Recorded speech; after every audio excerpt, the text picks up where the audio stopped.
All right, I'm live. What's up, motherfuckers? Welcome to Rustl'd, the one show on YouTube that is unlike any other show on YouTube, starring me. That's how I'm gonna roll. It's how I'm gonna do this whole stream is just being really weird. So that's what's going on. Anyway, I hope you guys are all doing well. Hope you're having a good Sunday. Today is November 12th, 2017. It's also part one of the Star Trek Discovery has now officially ended. I haven't seen the episode because I've been watching Mindhunters on Netflix, which is an awesome goddamn show. And yeah, Cyrus, well, if Undoomed is on, then you need to drop everything and continuously watch me. Because I'm way more interesting than Undoomed. Not really, but I'm just going to say that because this is my channel, god damn it. And this is what we're going to do. So, hey, what's going on, people? It snaps. Yeah. I gotta watch out for that, man. That fucks me up left and right. I feel bad if someone's like, you fucked up in editing again. I'm like, god damn it. Here's the thing, though. If it's like 2-3 hours into the release of a video, and I'm getting told that, I'm like, oh, I'm not even gonna fucking look at it because, like, what's the fucking point? Hey, Drea, I'm a half hour earlier than usual in terms of when I post or when I stream. So, yeah, man, yeah. What's up, Void? How are you, buddy? Oh, right, Ben, yeah, the Allison Mack sex story. That is on my plate. I've read the article, but I haven't, like, really dove into the situation yet, right? I've read what's going on. It is weird. I don't quite know what to think of it, but one day I should talk about that. And that's maybe something I should do more of, is deep dive type stuff, you know. But I tend to be more of like the current commentator. So deep dive aren't necessarily. All right, I'm gonna have to freaking turn off the alerts right off the bat. Thanks a lot to Anakin Skywalker for $2 to super chat, calling me a dirty beatnik. I appreciate that. Thank you. And seriously, I have no idea why the goddamn alert is so fucking loud. All right, let me turn that down. I got a new mechanical keyboard the other day, so I'm still learning this mechanical keyboard. It's quite nice. I went to the store to go get another keyboard. My wireless stopped working. I'm like, I want a wired keyboard because that's how I want to do this. I want to be wired, so no input lag, you know, no lag from wireless. And then of course I get there and I start playing around with the mechanical, and I'm just like, ooh, I really like this. So, Boba Fett says here, what's up with all the Hollywood sex allegations? Dude, I have no idea. I literally have no damn idea, but it's what's going on in Hollywood. And since that is my preferred industry of choice, I do talk about it quite a bit. I'm honestly waiting for tomorrow morning when there will be a new one, you know, but it's so interesting to look to see who necessarily is getting accused as well as who is getting talked about. Richard Dreyfuss has been accused. Nothing from that. Jeremy Piven has had 3 women come forward. CBS is actively investigating, but they haven't pulled them from the show. But yet CW's Arrowverse pulled Andrew Kreisberg, whatever his name is, amidst the allegations of people saying stuff about him and everything else. And so it's just crazy, man. Boba Fett, thank you very much for the $2. I appreciate it. Did I hear about Jacqueline Glenn getting cheated on? I did, and that's unfortunate. Jacqueline's a very nice person, and social repose is a limp dick at cock nozzle.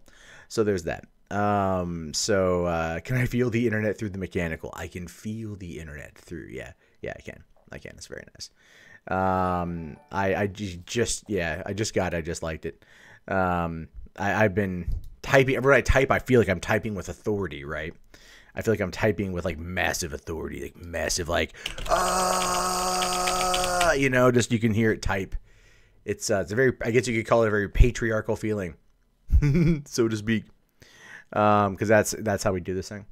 So, and the Charlie thing, the Charlie Sheen thing turned out to be not true. I mean, Charlie Sheen's denied it, but there's also been like, there's not been a lot in terms of confirmation of that. Like the one thing that I've seen,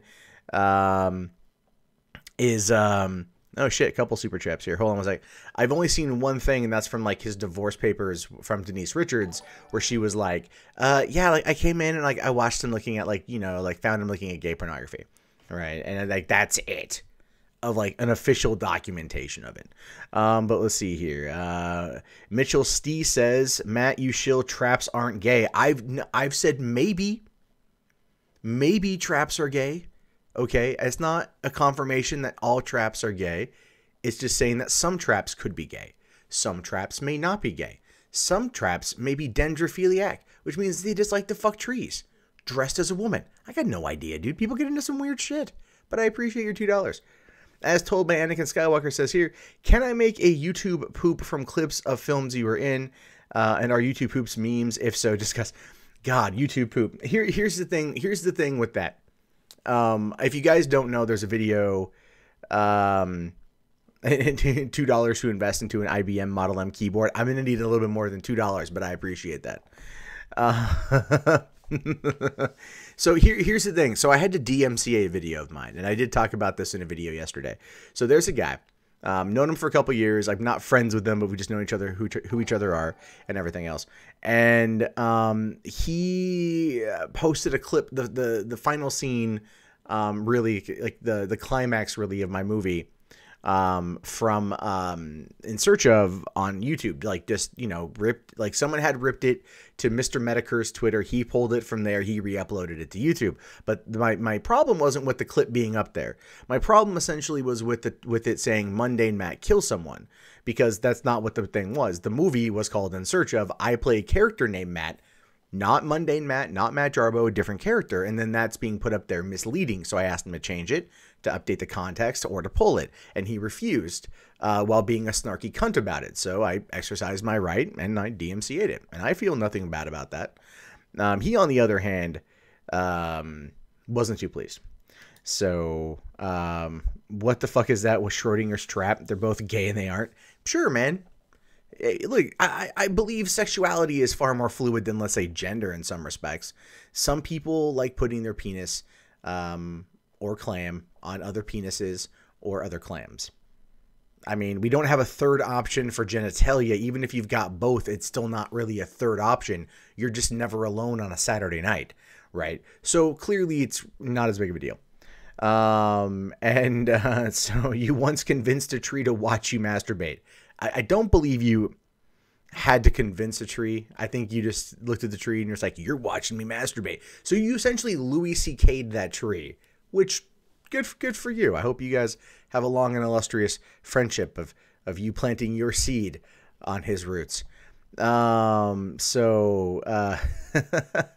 Kitchy18, I'm glad you're checking out the stream. So in TJ's recent video, he says SJWs essentially won in light of this Hollywood sex scandal right now. I don't know if I'd say SJWs have won. I'd say this is because this is not like your standardized war. You know, they might have won a battle in terms of like the constant media coverage, but it's gonna not go the way they want forever. There was a comment a little bit ago in the chat saying due process is gonna hit back hard. Due process is going to hit back hard. My personal take on it is like, if these things happen, and I do believe in many cases that it's probably true, like these events probably did happen.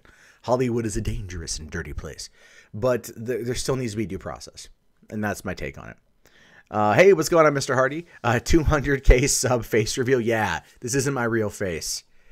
I could do 200K. I'll shave the beard. That's a thing. Only need 45,000 more subs to get there. Be a little bit of time. I'm hoping by the end of next year I hit 200,000. I think I will. It's been steadily going up. American Phoenix, you've been noticed. Mundane Cunt notices you. You can just call me Senpai. It's a little easier. Due process is dying in Canada. I do believe that is true. Titty sprinkles. I won't show you my tits. Sorry. So there's definitely that. Am I covering Elsagate? I will be covering at least a little bit of that. Yeah. Are the sex allegations real, or are they mob mentality? I'm going to say it's a little bit of column A and a little bit of column B. Okay. So what you have is you have the mob mentality, which is giving a safe space, if you will, for these allegations to come forward. The allegations, we don't know if they're true or not. And I would say 99% of the cases we'll never know if they're true. But what happens is the mob mentality is in play. And so these companies don't want to run the foul of the mob. And so essentially they're just going to kowtow to what they say. And that's what's happening with that. When am I planning to see Justice League? Thursday. I might have to go to a later show than originally anticipated, only because there's breastfeeding classes that my girlfriend wants to take that are on that day, and they coincide with the screening I've already bought tickets for that I didn't know about. So I'm not so happy with that. Okay, Anakin Skywalker kicked in 5 more. If Ninja Turtles moved up to the sewers of the hood, would it make Splinter a hood rat? I don't know. Possibly. Let me take a look here at the stream box. So this is because, like, I gotta look to see how to fucking make the layout way bigger. Because, like, it's like everything comes in and it's all, like, super... the text is hard to read. So there's that. I'll fuck with it later. I said that the other day too, so I apologize. I meant to fuck with it then. So yeah, I've got a good selection of shit going on here. A good selection of craziness. So what's going on, Drake? How are you, buddy? Am I feeding my girlfriend's breast? No, my girlfriend will be having to feed our child in the next couple weeks. So there's breastfeeding classes. Like next Sunday, I've got to go 9 to 5 all day child rearing class. That's going to be fun. Use a 4K TV as a monitor? Yeah, I'll buy another 4K TV, sure. I don't make that much money, man. I mean, you guys help out. Like, the super chats I've gotten so far have actually been probably more than what I've made on YouTube. It's been bad. Everything's getting hit. Everything. All right, let me pop out the chat here. We've got 151 people watching. It's only a few minutes in. Fan-fucking-tastic. I love it. You think what Louis C.K. did was sucky but not assault? I agree. I agree only because he got permission. So it's not really assault if you ask somebody like, hey, can I jerk off in front of you? And they're like, facetiously, you know. He was apparently hammered and mistook the situation. So my attempt, if Karmas, if I can see 3 billboards outside Ebbing, then I will. I have the movie pass. I haven't used it yet. I just haven't had time. It's, you know, I want to have more time. And once I have a kid, that time's going to go away. Be sure to like and sub. Yes. If you're having a good time. That's right. Thumbs up this goddamn fucking video. All right. Let's jump into the first story here.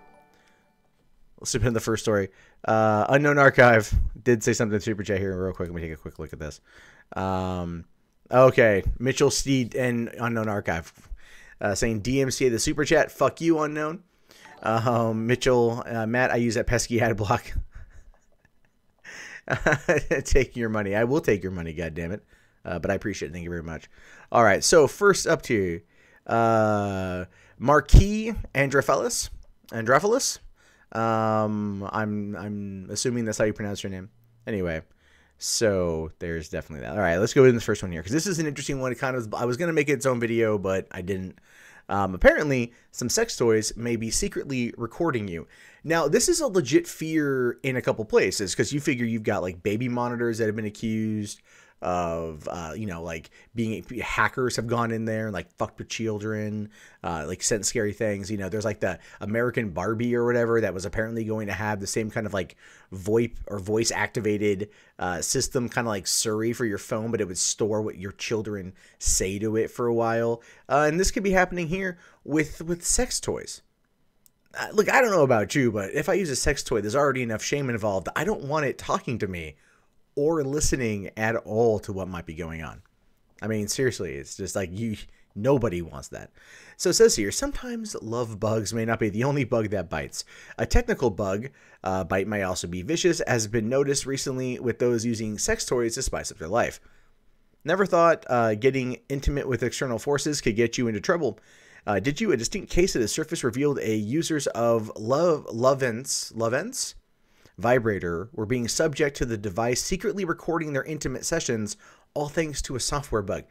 So it's a vibrator app that's doing it, but it's also like, you know, your vibrator is not your Samsung television, right? Or if you're Kellyanne Conway, it's not your microwave. So according to The Independent, who quoted the experience of a Reddit user, the vibrator app reportedly records audio from the user's session and created an audio file that was saved on their mobile or other gadgets. Now, don't get me wrong. Okay, if you were bringing a partner to climax, you might want to savor the moment, record it for future viewing, something to help you on those long nights where you're by yourself. I get the reason why something like this might exist, but you also want to make sure it's optional. And just how much, I mean, you can't get a lot of good recording out of a phone, man. That's not how that doesn't work. So how exactly does it record your audio? Like, what if you're not even in the room, right? Because it's an app, so it connects wirelessly, so someone could like do it from afar, like a fucking video game. It's like a multiplayer experience. So is it recording the dude or whoever the person is that's using the app, like talking into their phone? That just seems weird and creepy. However, the company taking cognizance of the matter assured that it would be resolved with this latest update and claimed that no files were sent to any server, but only remained as a cache file on the user's device. The company also claimed that the virus affected iOS devices, not Android. And now I have to say, just at the end here, I absolutely love the fact that it hit iOS devices, because there was a long time, such a long time, going into, during the whole early days of the Android versus iPhone debate, debacle, whatever you want to call it, that you would always have, you can't get viruses on your Apple, okay? Like, your Macintosh is completely herpes free, whereas your Windows laptop is just ridden with diseases. And because they go, oh, yeah, but now this kind of shit can infect your fucking iOS device. So, Tim Cook, suck an egg. You are clearly not the arbiter of internet security, or just security of your private information as you thought you were. And so people are now developing some kind of bugs for iOS devices. I can't say, I don't want anyone to get a bug. I'm not happy about that. But at the same time, it's also like, ha ha, you fucks. But, so we're looking at the thumbnail right now. And I will fully admit I was lazy on this thumbnail. I just needed something. And I'm like, oh yeah, I'm talking about this. And what I usually do 2 images kind of smashed together. This is just the one. But I felt it was colorful. I could have probably used something else there in the forefront. But I'm lazy. But this particular story is interesting because it's all about this crazy kid situation, right? What you got here is YouTube saying it will crack down on bizarre videos targeting children. Now, this is not an unknown thing, right? Like, these kind of videos have been popular for a while. And this kind of stuff has been around for a while. And people have talked about it for a while. But YouTube finally, a year and some change later, got their act together enough to do something about it. So it says here that in a report from the New York Times and a blog post on Medium that drew lots of attention to the world of strange and sometimes disturbing videos on YouTube aimed at young children, the genre, which they reported on, The Verge did back in February, makes use of popular characters from family-friendly entertainment, but is often created with little care and can quickly stray from innocent themes to scenes of violence or sexuality, which is very true. Which is very, very, very true. And that's actually one of the things that, like, YouTube, when they updated their monetization policy, said that you're not able to actually monetize these videos anymore. Basically using copyrighted characters in, like, uncouth manners. I forget the exact verbiage there, but that's essentially what it boiled down to. And I thought that was pretty funny. Because that was like, oh yeah, it's all the Spider-Man Elsa videos are finally going to get hit. Like, oh, it's Elsa defecates on Spider-Man's chest. Totally lays out a Cleveland steamer. No longer able to make money off of that. Part of me is just like, Yeah, I get it, and I'm okay with it. It's copyrighted characters being used in a non-really transformative fashion, but at the same time, it is also kind of transformative because of the context of the art. I don't want any of that shit aimed at children. I think all of that should be absolutely, positively age restricted. But at the same time, it's all like, I don't really have much of a, care about monetized.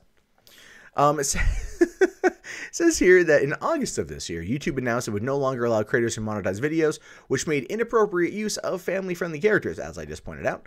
And it says here that they are in the process of implementing a new policy that age restricts the content in the YouTube main app when flagged.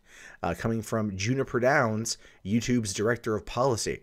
Well, Juniper, that's a good idea. I also would like you to take a look at your broken AI demonetization flagging system and fix it. Nothing else really to follow it up with. Fix it. Okay? I'd like to actually pay my mortgage this month. Thank you.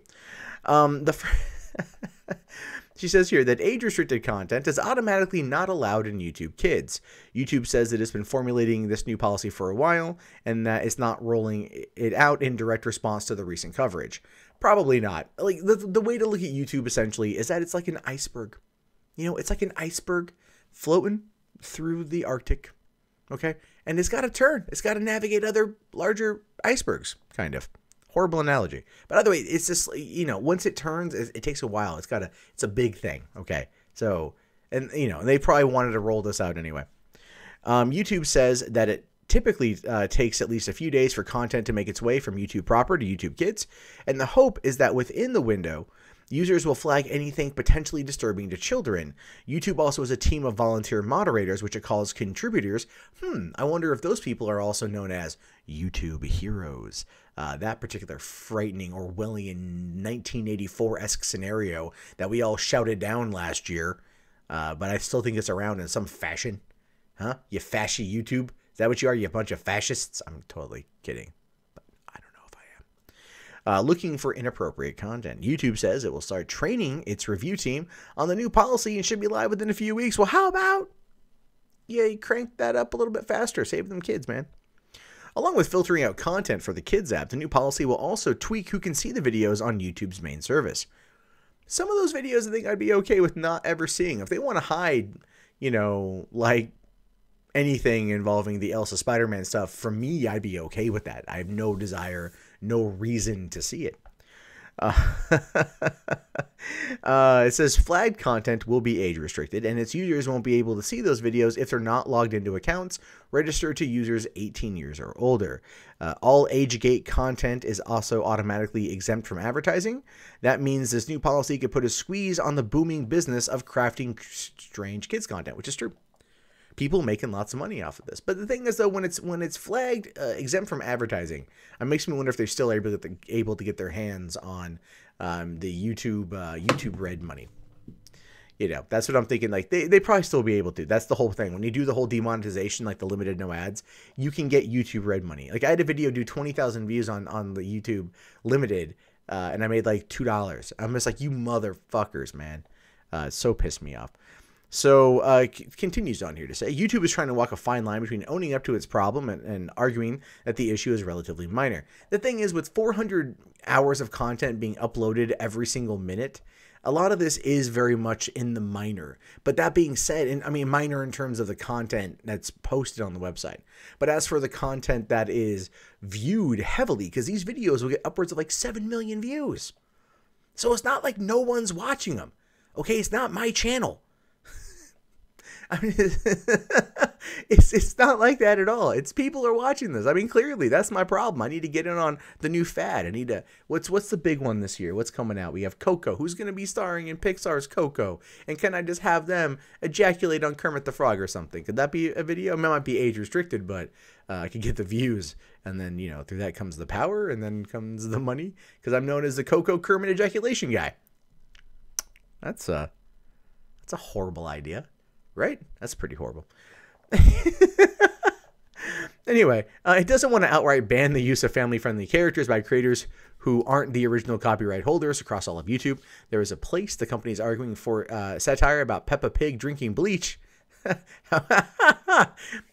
However distasteful you might find it, but YouTube is acknowledging that YouTube Kids requires even more moderation, and the company is willing to forego its additional ad revenue, and that is a lot of money flowing through this segment of the industry, if that's what it takes to ensure that YouTube Kids feel like a safe experience for families.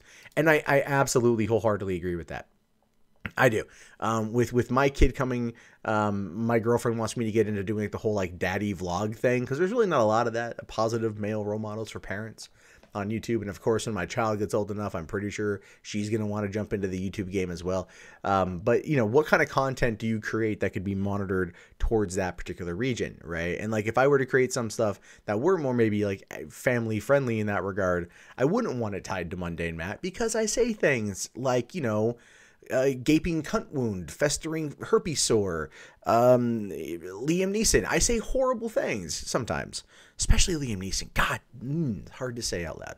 But the point I'm trying to get through here is like, it is up to YouTube as a business in order to do this thing. Like, they have to make sure it's going to flow, because children's entertainment is a huge industry. I mean, like, I have legitimately thought about like writing and creating little shows for kids and whatnot, you know, but like, cause I like to write and I like to create stuff, but then at the same time, I'm like, if I were to make a kid's show, like with puppets or some shit, I would probably have them, drop a Cleveland steamer on each other's chest, because that's just where my mind goes. It's twisted, man, but I would still market it towards adults. The problem with this is nothing I ever want to make. Actually, I don't want to ever market it towards children, mostly because I don't want the implication. That's the other side of that too. I personally have no desire for the implication of being labeled, whatever the fuck it is that they want to label us. So you have that, and that's definitely a thing. But yeah, it's some crazy stuff. So there's that. And then I did hear there was a super chat came on in from Mitchell Steve. Matt, why so salty over cum tributes? Bass is gay. I'm not salty over cum tributes. Cum itself is salty. Smells like the ocean. And there's that. And it looks like we got another one here. Color Me Triggered dropped down $5 saying keep up the good work. Thank you very much, Color Me Triggered, coming in through Streamlabs. I'm going to fucking fix that goddamn bullshit. I'm going to make that bigger, so then people can see that shit next time. All right, so let's jump over to this one. This next one is fan-fucking-tastic, right? This is great. So an escort says she shot a client because he was bad at oral sex. Now, I haven't read the article yet. Keep in mind, a lot of this I pulled just from the headline and react to with the same with you guys. Generally speaking, not from personal experience, but just from the understanding of what it means when you enter into an arrangement with an escort / prostitute / hooker.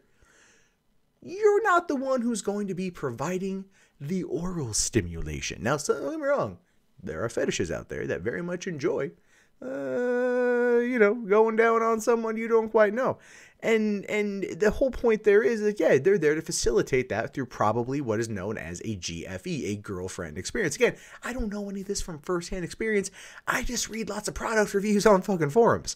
In fact, there was for the longest time, man, this is great. There was a fucking forum in San Diego that you could rate hookers, like local hookers in San Diego. You could rate them there. I'm not even kidding you. It's fucking fantastic. I was on there looking to see if I knew anybody. Because one time I actually did, in the hooker section in San Diego back in, I want to say 2007, ran into a girl I went to high school with in Oregon in that. I'm not even kidding you. I even hit her up and I'm all like, so hey, I found this. And she's all like, oh, thanks. Like, didn't deny it, didn't freak out about it. Then later on, I found out that she's done videos on nubiles.net because one of my high school friends was like, oh my God, and sent me the link. You know how it is when somebody you go to school with goes into porn, but look, that's a whole story for another time. But let's let's jump into this one here, because apparently I'm bleeding viewers at this point in time. So an escort in Washington State, which is where I live, says she was shot. She says she shot her client twice in the head because he was lousy at oral sex. Marissa Wallen, 21, then alleged stole her John's wallet and gun and left him for dead and went on a $12,000 spending spree in Skagit County. So he was horrible at eating her vagina out. And then she shot him twice, left him for dead, took his card, went on a $12,000.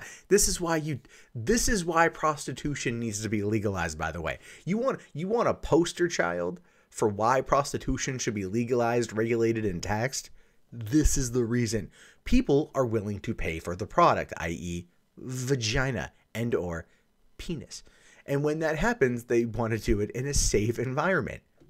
That's what brothels are for. But when you go off the grid, when you go into the dark, seedy underground of Washington State hookers, you get shot twice in the head. This is not only a warning sign, this is something to advocate behind. Legalize it. 2018, Washington State. I'd be out there supporting that shit. Not something I'd ever purposefully engage in, but it's a market. That being said, the 36-year-old North Everett man's employer grew concerned when he didn't log in for his stay-at-home job. When police were sent to check on him, he was found alive, slumped against the wall with dried blood on his head. 2 shell casings nearby did not match the caliber of his missing handgun. He was unable to speak, so police communicated to him using his hand signals. According to the news outlet, he indicated that he knew his attacker but could not provide a name. You generally don't know the real name of the hooker that you're with. It's kind of like when I go to a strip club, or when I used to go to strip clubs, and I'd meet Naomi. Her real name wasn't Naomi. I mean, you know, it was Genevieve, which I thought was actually a much nicer name than Naomi. But when you're stripping around a whole bunch of drunk Marines, you don't want something with multiple syllables in your name. It's not going to work out well for you. A little tip from me to you.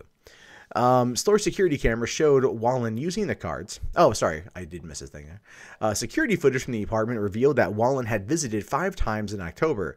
She was last seen entering at 8:45 p.m. on October 21st and then fleeing at 10 p.m., clutching what appeared to be credit cards. So this dude had used this girl 5 times, right? I think, again, this is one of those situations where you don't, you know, I mean, you sample, you want to, you know, try other flavors of the hooker carousel, right? It's like Baskin Robbins and shit.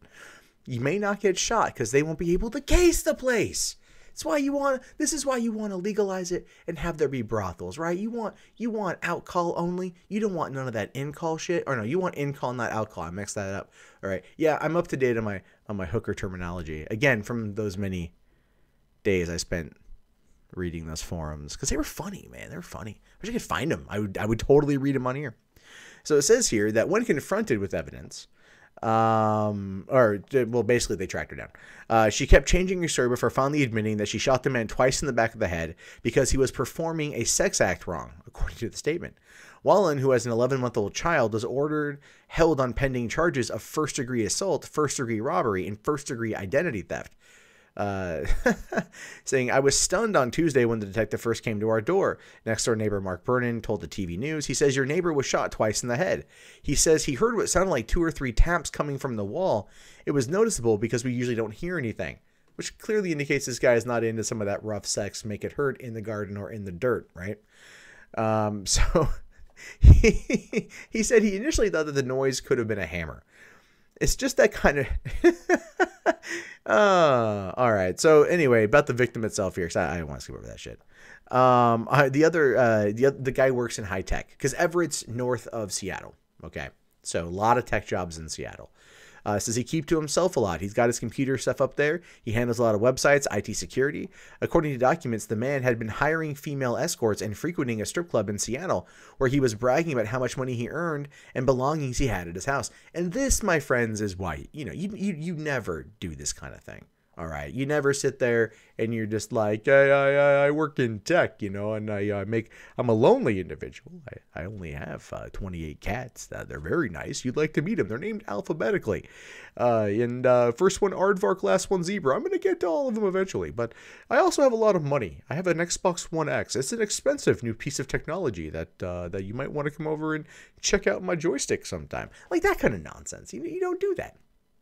Or if you are going to sit there, right, what you do is you don't tell them where you live. You don't invite them to your house. If you got the money, you go to a hotel, right? You bang one though. You leave your driver's license and your wallet in your car. You park around the corner. They don't know what you drive. If any, take an Uber there or some such shit.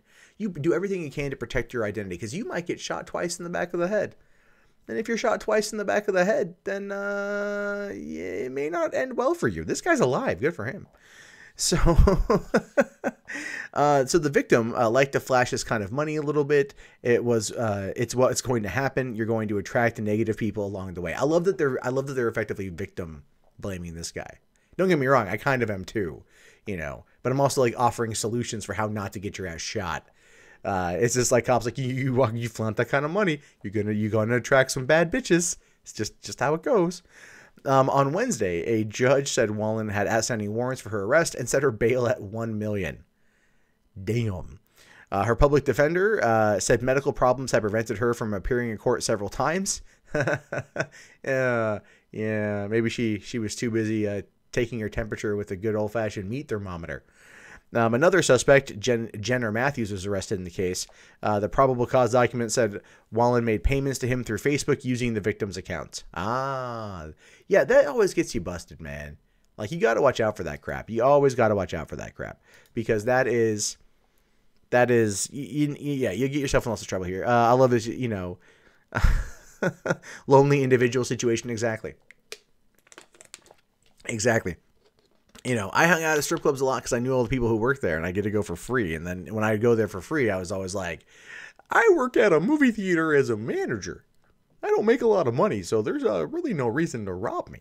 But if you want to like go hang out in my car, we can listen to some Tenacious D. I never did that.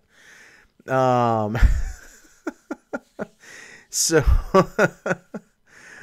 no, Flower Tower, I'm laughing at the absurdity of the situation. It's absolutely, utterly repugnant and horrible what happened to the victim here. Absolutely. It's more of the circumstances of the guy got a hooker, got shot twice in the back of the head, and then and then she robbed his ass. I'm glad that he's alive. I'm glad that he survived it, and I'm glad she's held on a $1 million bail and that she'll be getting some serious jail time for this, because I'm all for the legalization of this kind of shit. I'm all for the legalization of marijuana, and I'm for prostitution, and you regulate that shit. They have general maintenance and upkeep and shit, but the absurdity of the story is what I'm laughing at. So no, I totally, I think it's funny that the reason she gave that why she shot him was because he was bad at oral sex. Right? Like, I don't even know. But she'd been there 5 times. I think she was going to rob his ass anyway. Gizmo Hibiki here says through Super Chat, which will pop up here on a second in the thing because there's a little bit of a delay apparently. That someone will make her drop the soap. I don't know if it works that way on the inside, but sure, man, sure. I see that as being a thing. There we go. That's on the screen. All right, it's a little bit bigger now. There, it's a little bit bigger. You guys can see it maybe a little bit better now. So yeah, that's the craziness around that story. I came across that the other day. Wanted to save it for this, although it could have easily been its own video because of how wild it is, man. It's crazy. So let's jump over here to this one. This one's an interesting one because, well, it all has to do with Hitler and people being mad about Hitler. So Indonesian museum removes Hitler display after protests. Okay. I mean, I'm not against it per se. But at the same time, I'm also, what? Anyway, so in Jakarta, an Indonesian visual effects museum that encouraged visitors to take selfies with the waxwork of Hitler against a giant image of Auschwitz extermination camp has removed the exhibit after protests. Yeah, I mean, maybe, it's a little insensitive and whatnot, right? You're like, hey, everyone, come down to our museum. Hey, look, whoa. We want everyone here. Take your phone out, right? Get a selfie with the Fuhrer, okay? Where are you guys at? We're going to transport you back to 1943. We're going to be in Auschwitz, all right? We're going to be taking you back through the visual tour of the concentration. I mean, no, come on, seriously. Like, that's just, like, it's insane to even have that, but at the same time, like, it looks real. I mean, not real, but it looks, interesting enough. People out there get selfies with that. I mean, there was a girl who got ran off the internet for a selfie actually in Auschwitz. So that happened. So the Dimata Trick Eye Museum's marketing officer said the statue was removed Friday night following an Associated Press story highlighting outrage from Jewish and rights groups. Okay, here's the thing. How much Jewish outrage was there actually in Jakarta? Jakarta is pretty much just like entirely Muslim. Muslims don't like Jews. So whatever outrage was there, I feel was probably more like not as big as they thought it would be.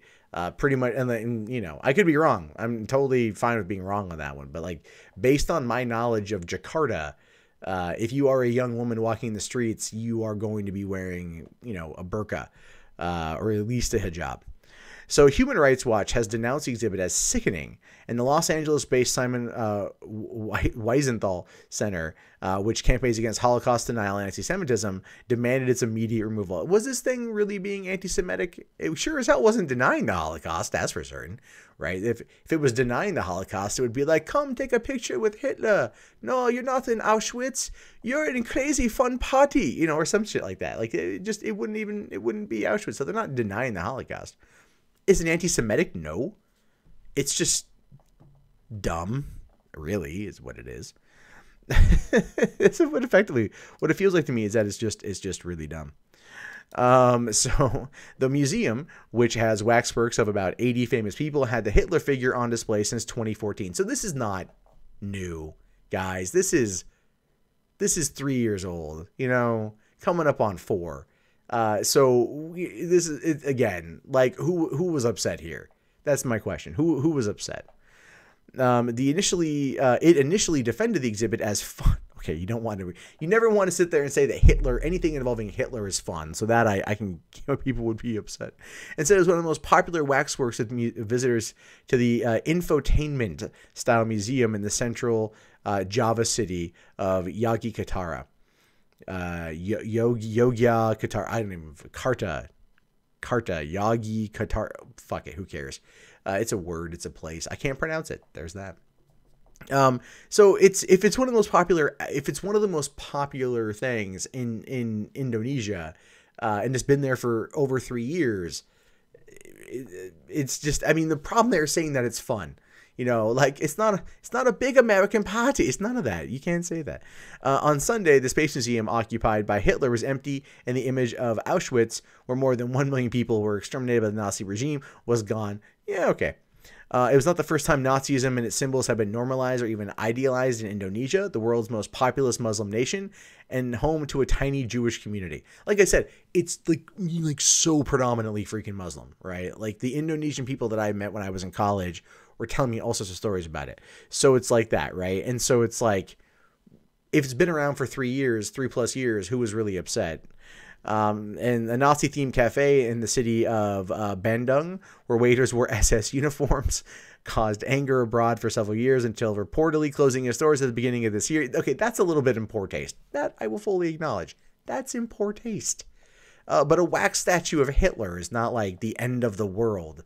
It's not going to bring about the rise of the Third Reich, or whatever they're going to call it again, the Fourth Reich.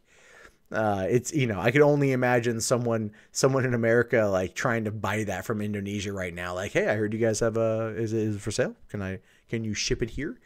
In 2014, a music video made by Indonesian pop stars, a tribute to presidential candidate Subitano whatever. Fuck it.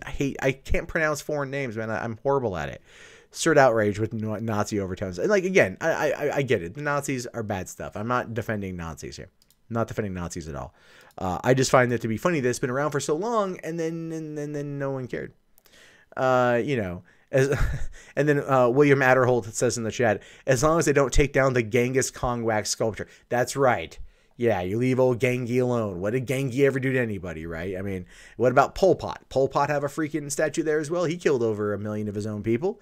This is the thing. My biggest problem with this kind of nonsense is it pushes this idea that history has to be hidden from. Now, I will fully admit they should not have said that it was fun. But no, Marcus, is it Marcus? Marquis, is it Marcus? I think I might have said it wrong.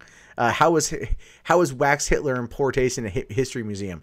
I think because they said it's infotainment, like and they were encouraging people to get a selfie with Hitler.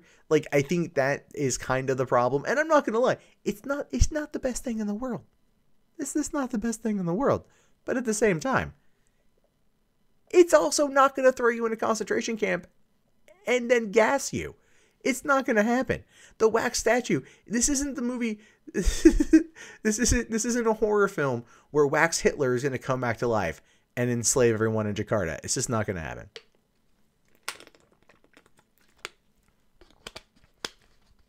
Oh yeah, just like the tourist who lost her shit in India over a swastika on a 2,000-euro temple. I know. I love it when that swastika argument comes up because I'm like, is it on its axis? Because that's how you know it's evil. If it's just a straight up swazi, it's generally considered a good luck charm throughout the majority of the world. Don't get me wrong. The Nazis, they tainted it. And some people out there have been trying for a long time to take it back. But it's really hard to take back the swastika. I don't think it's going to be something that's ever accomplished, at least not for about 1,000 years. But at the same time, it's a symbol that for the longest time meant good luck. It wasn't until some megalomaniac with apparently a micro penis and one testicle, because that's where his particular deformants were apparently, cause of that problem.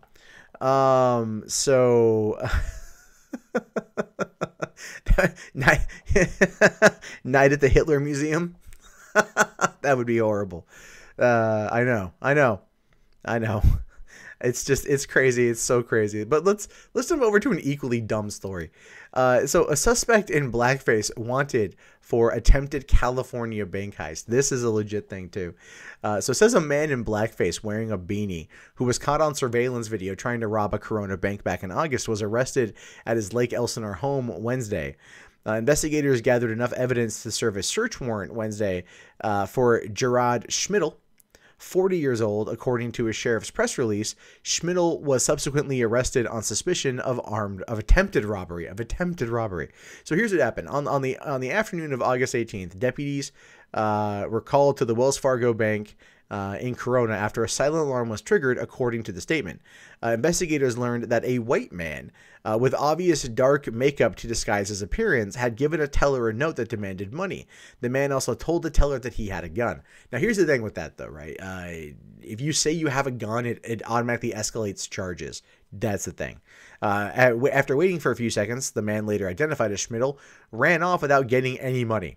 So the dude had cold feet, right? Goes up there. He does it. You're probably looking at this particular image right here on the screen of what Schmidl allegedly looked like as he was allegedly robbing the bank in alleged blackface. We'll get to that here in a second. The man's identity remained unknown until November 1st, when new leads led investigators to his home. He was booked in a detention center, and that's basically about it. But let's take a look here. This is the blown up image that I could really find of it. This is what Schmidl looked like in blackface trying to rob a bank. That's what he looks like. That's what the dude looks like right there. Totally just like, hello fellow children, or hello fellow urbanites. How are you today? Have you tried any of that new delicious grape drink? I hear it is quite good. Anyone here can loan me a Tupac album. Also give me all your money. But no, this guy, this is it right here. I don't know how much trouble this dude's gonna get in. If anything, I would just go like, yeah, public shame is, I think, probably punishment enough. But attempting to rob a bank is no light crime, right? Is no light crime at all. So the likelihood of this dude just getting just getting in trouble, man. That's so stupid. It's so stupid. You saw that guy in Trading Places? Yeah, exactly.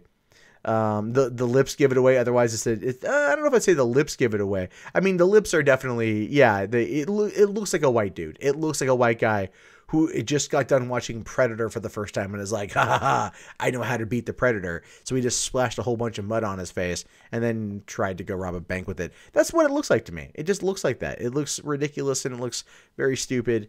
And that's the world we live in right now, man. The guy in blackface in 2017 goes and tries to rob a bank, then gets cold feet. I give him the credit for not going through with it, getting cold feet and taking off. But man, he had 3 solid months of thinking he was home free.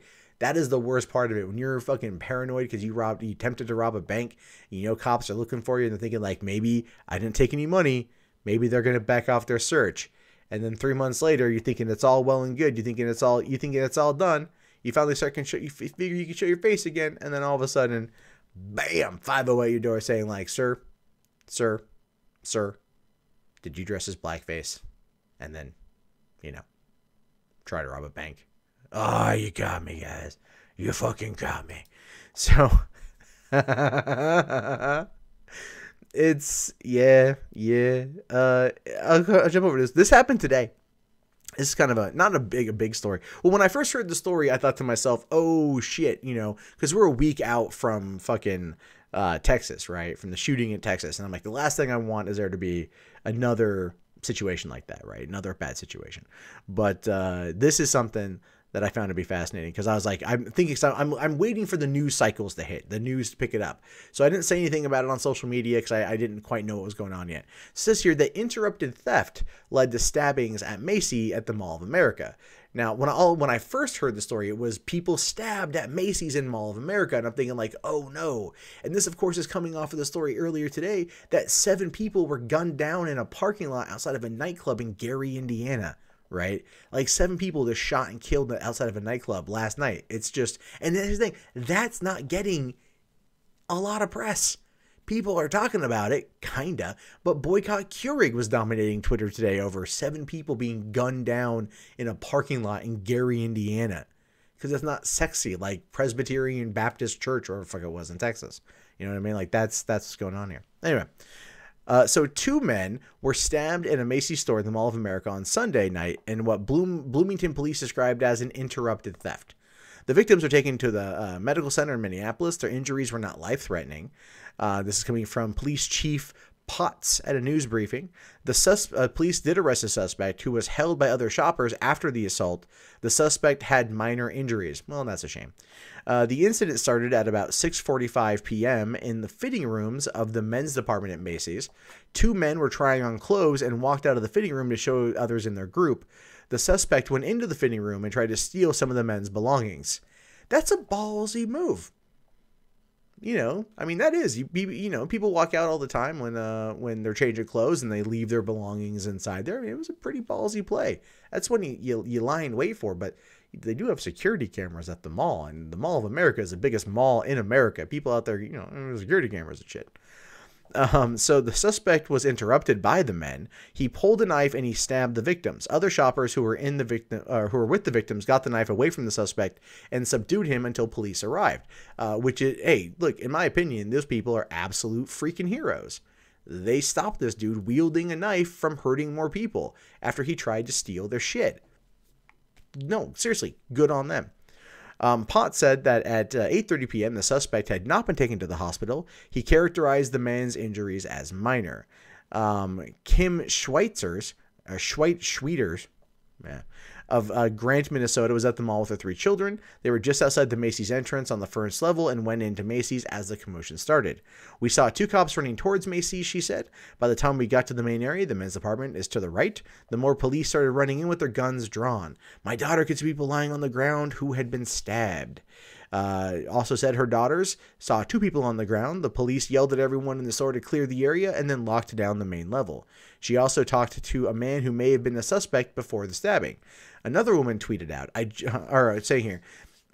he saw the man walking through before talking to himself, really, really, really loudly talking to himself. And another woman tweeted out here, just lived through the scariest experience of my life. Heard someone screaming, he got me, he got me.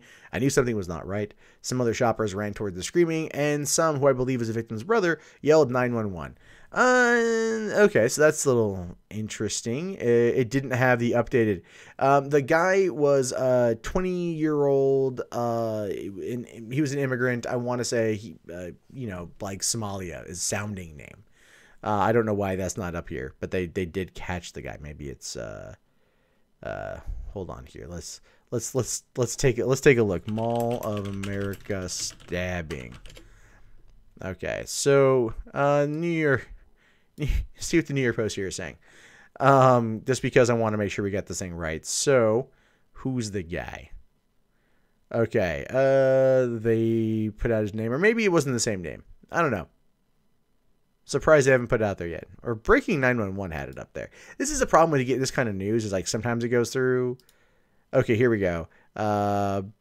Suspect identified as 20-year-old Mahad Abdiaziz. Oh God, I can't even fucking pronounce that last name. Abdirahman. There we go.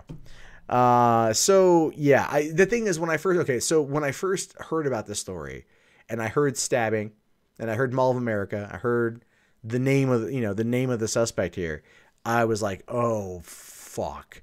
And I know that sounds horrifically racist to say, and that's not my intent.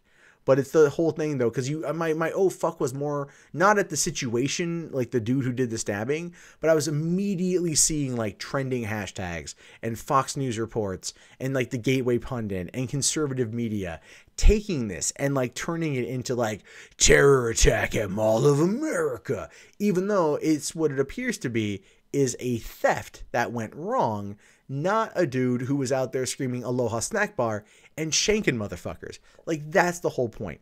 That's what I was trying to get to with this.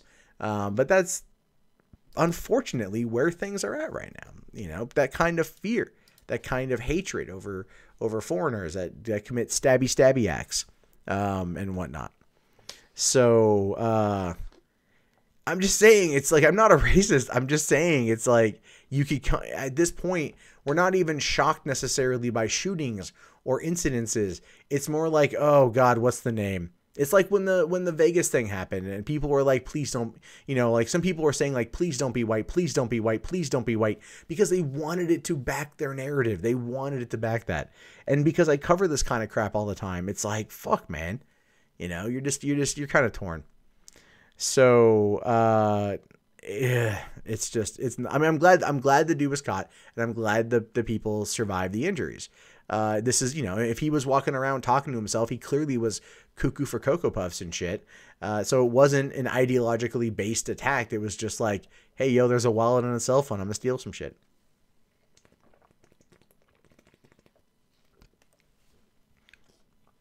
Crucify Robin Hood. It's not if a black person's, and I'm not going to say that word, if a black person, steals stuff, it's automatically terrorism.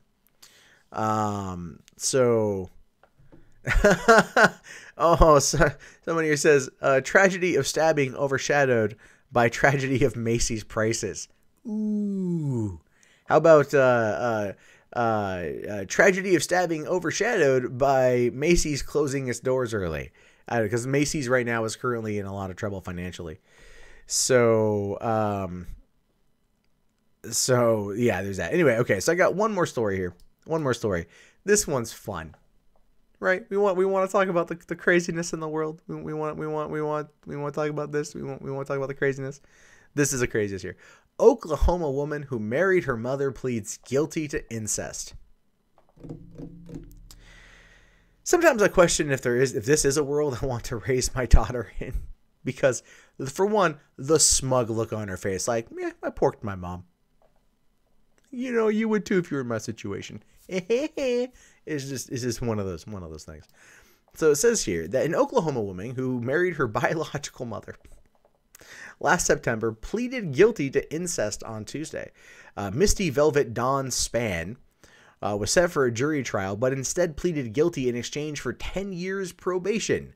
Basically meaning, listen, you won't go to jail, you won't go in front of a jury, but you can't scissor with your mom for 10 years. So there you go. Unless you go to a state or a country where incest is legal. I don't know if there is one. Westeros isn't also a real place, so there's that. According to her mother, Patricia Span, her mother, Patricia Span, will appear in court for the same charge in January. Misty Span, 26, married her biological mother, who was formerly named Patricia Ann Clayton, in March of 2016. Well, they've been married for a year and a half, and then they got busted. Patricia Span lost custody of Misty and 2 other children when they were very young.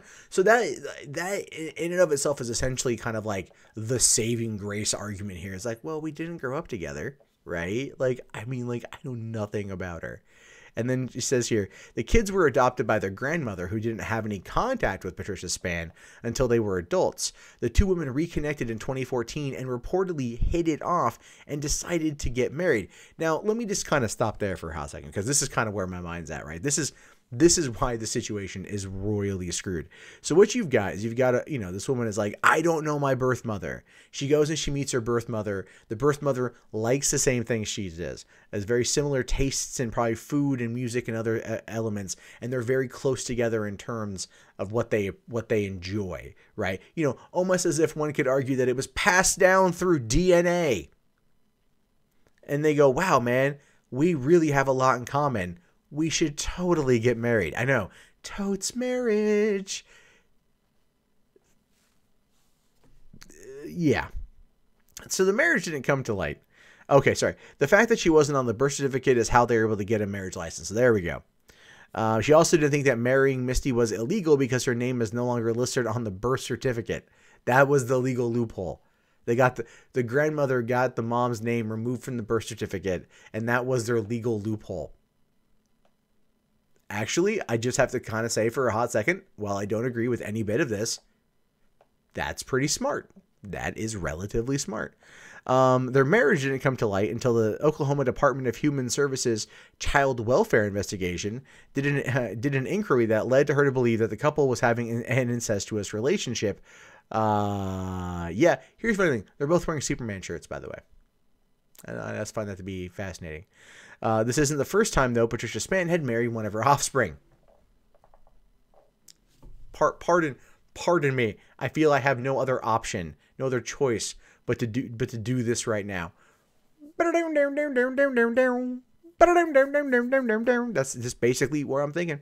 In 2008, she married her biological son, a union that was annulled after 18 months, with her son citing incest as the reason. Court records showed that the marriage between Misty and Patricia was annulled in August of 2016, so they were only married for a few months.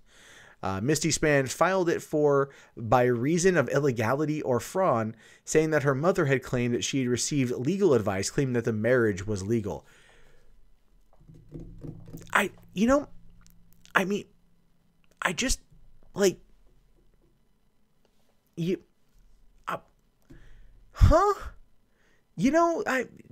man, son of a bitch. What the fuck is going on, man? What the fuck is going on, Oh, there you go. I totally forgot about the chat. So, yeah, that whole situation just gets fucking nuts and nuts and nuts. And again, this is the fucking world we fucking live in right now, man. This is it. This is the fucking world we live in. It is a duh fuck situation. An absolute duh fuck situation. You got this, and she married, she married her biological son, and then her biological daughter was like, "Is it my turn?" Like, what the shit? Oh my god, guys! I know this was some insane stuff. This was just, we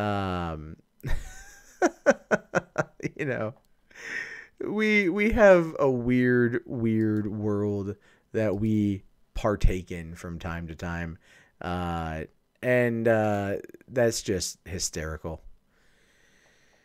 So what do you guys think about this? What do you think the chances are that the female rapist assaulter in Hollywood getting outed? If there is a claim of a female that's assaulting people in Hollywood right now, like a female casting agent that's like doing whatever, we probably won't hear much about it. It doesn't fit the narrative at the moment. Raise my child in space. Yep. Incest is best when kept in the family. Or, well, what's the saying? Incest is the best. Put your sister to the test. I mean, in this case, substitute sister for daughter, but I guess the adage applies. So she's Superman, that hoe? Oh, my God. Yeah, this is why I enjoy doing the Rustl'd stream, because, you know, I can find these crazier stories and shit. Insane clown pussy. Yeah, I'd say that's pretty fair. Oh, Marquet and Real Fuss. Okay. All right. Good to know, man. Good to know. You don't think it should be, you don't think it's illegal or should be if it's consensual? Okay, Connor, like, I see your point there. I do see your point. An adult should be allowed to make their own decision. I get that. And we should not be the morality police if no one is essentially being hurt. At the same time, dude, this grody as fuck, man. Like, I don't support any bit of that. But it's hard. It's hard because you have a point. You do. I will give you that. You have a point. If they're not hurting anyone and they're over the age of 18 and they are legally adults and they're consenting to, you know, playing Scissor Me Timbers, mother-daughter edition, then should we fight back against that? I don't know. I don't know. I get it. You know, I get it, man. But at the same time, how can you even remotely justify that to any extent? You can't. There's no way to do it. There's just no way, man. Oh my God. Yeah, I'm seeing The Disaster Artist. I will be seeing that. I'm not the arbiter of what's gross. I just have my opinion on what's gross. So, okay, well, here's something we could do for fun if you guys want to try this. If it doesn't work, I'll probably end the stream because I got to watch Star Trek. But for those of you guys who don't know, I have a Discord, right? And if you guys want to come in and ask me voice questions and everything else, we can do that, and I could have everyone join into the the general voice chat on the Discord. I'll post the link here, and then post yourself in the voice whatever you want to call it.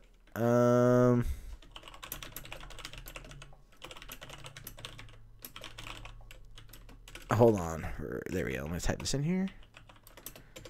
So we'll do one at a time. And you guys can join on up in there, and I'll drag somebody in. Just be sure to post in the voice. What is it? The voice mundane chat. And you guys post in there, so I know who's in order, and then I can drag people up and we can have a conversation. If you guys have questions that want to get voice answered, jump on into the Discord. We'll try this out. I've been wanting to try this for a while. If you haven't been on my Discord, you should jump into the Discord. It's definitely good. And something to consider. If not, then it's cool. We can do some more Q&A like this. I'm not gonna say the 14 words in the voice chat. So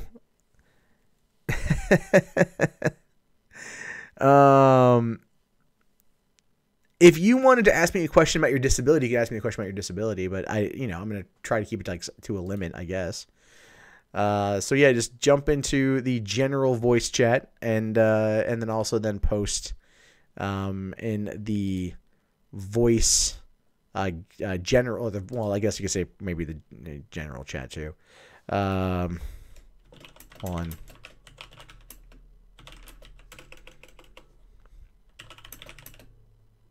to get okay. Yeah, so I put that in there, and then to go get in the queue, and then, all right, I'll drag somebody into the, where is a locked one? There we go.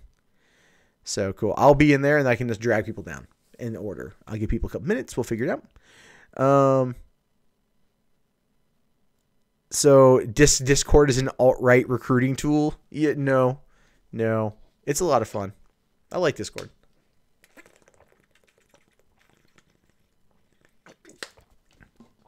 Invite is expired. That's weird. Other people are joining in.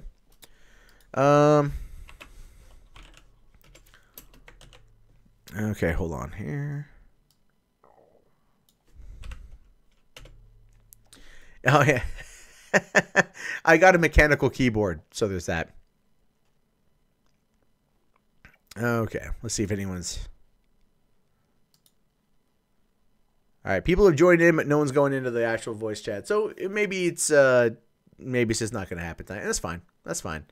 I'd like to do more of a call-in thing. This is kind of the best way to do it outside of having a 1-800 number, which I have thought about getting. I just haven't done yet. So that's so let's take a quick look here. Give people time to jump in. And all right.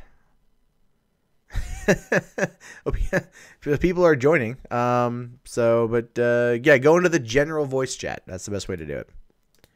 Best way to do it. So yeah, this one, yeah, but it wouldn't have like just a very, very short thing. So yeah, the Juwan, that's why the mechanical keyboard is nice, because it is like the old ones. So there's that. All right. So we got Big Mac Daddy's getting his mic ready. We're just gonna do one person at a time. So that's why I want people to go into the general voice chat, and I can drag you down, and we'll just have a quick Q&A and ask a question. We'll move on from there, and if only a couple people do it, it'll be fine too. So there's definitely going to be good ones. Oh, where the fuck is it? Goddamn. Okay. Let's see here. All right.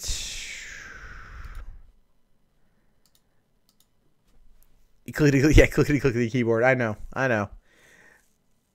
We'll have to set up an actual one. It's more of a tester to see if it works. So we'll see. If not, then not. So that's fine. Everyone at once. Well, no, Gus, because everyone's going to be going into the general chat, and then I'll be dragging them one by one into the private chat, so then we can have a conversation that way. So then there's not going to be a lot of outside interference. So there's that.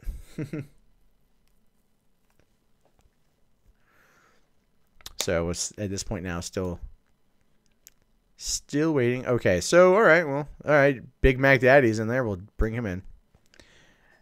Hey, what's up, man? Can you hear me?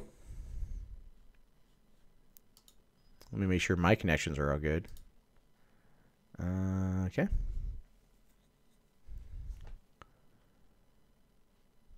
Let's see. Okay, I think I'm good. Oh, is that better? Yeah, okay. Let's make sure people can... I'm sorry. Mike is...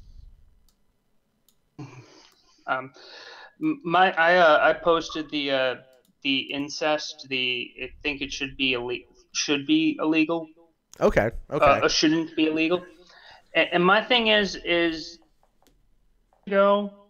we had the same situation with gay people and trans people and so on and so forth. So I kind of feel like, on a sense of an equality standpoint, not a matter of, oh, don't get me wrong, I think it's super fucked up and super gross. Never would do it in my life. But on the sense of an equality standpoint, I think it should be allowed to be legalized. I'm not entirely against that thought process, because I do believe in people's freedoms of expression, provided they're not hurting anyone. So, like, what the fuck does it matter? I mean, at the same time, though, it's also like, ew.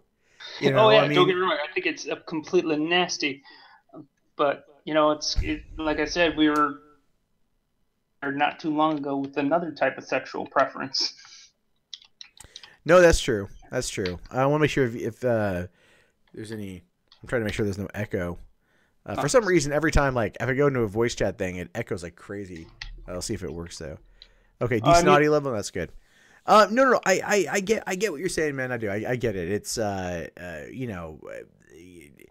and that was actually kind of one of those morality fears that came out of gay marriage, I believe, was like what if they want to have sex with with their kids, or with your kids, or with that goat or that pig There over was like there. the propaganda that they were trying to spew Yeah, when there was a gay marriage lot of was that coming out. propaganda out there. But I think it's I mean, okay, so I mean, they're a lesbian couple in this case, right? Mother daughter, lesbian couple. So there's clearly no chance of impregnation, impregnating anything here. Yeah.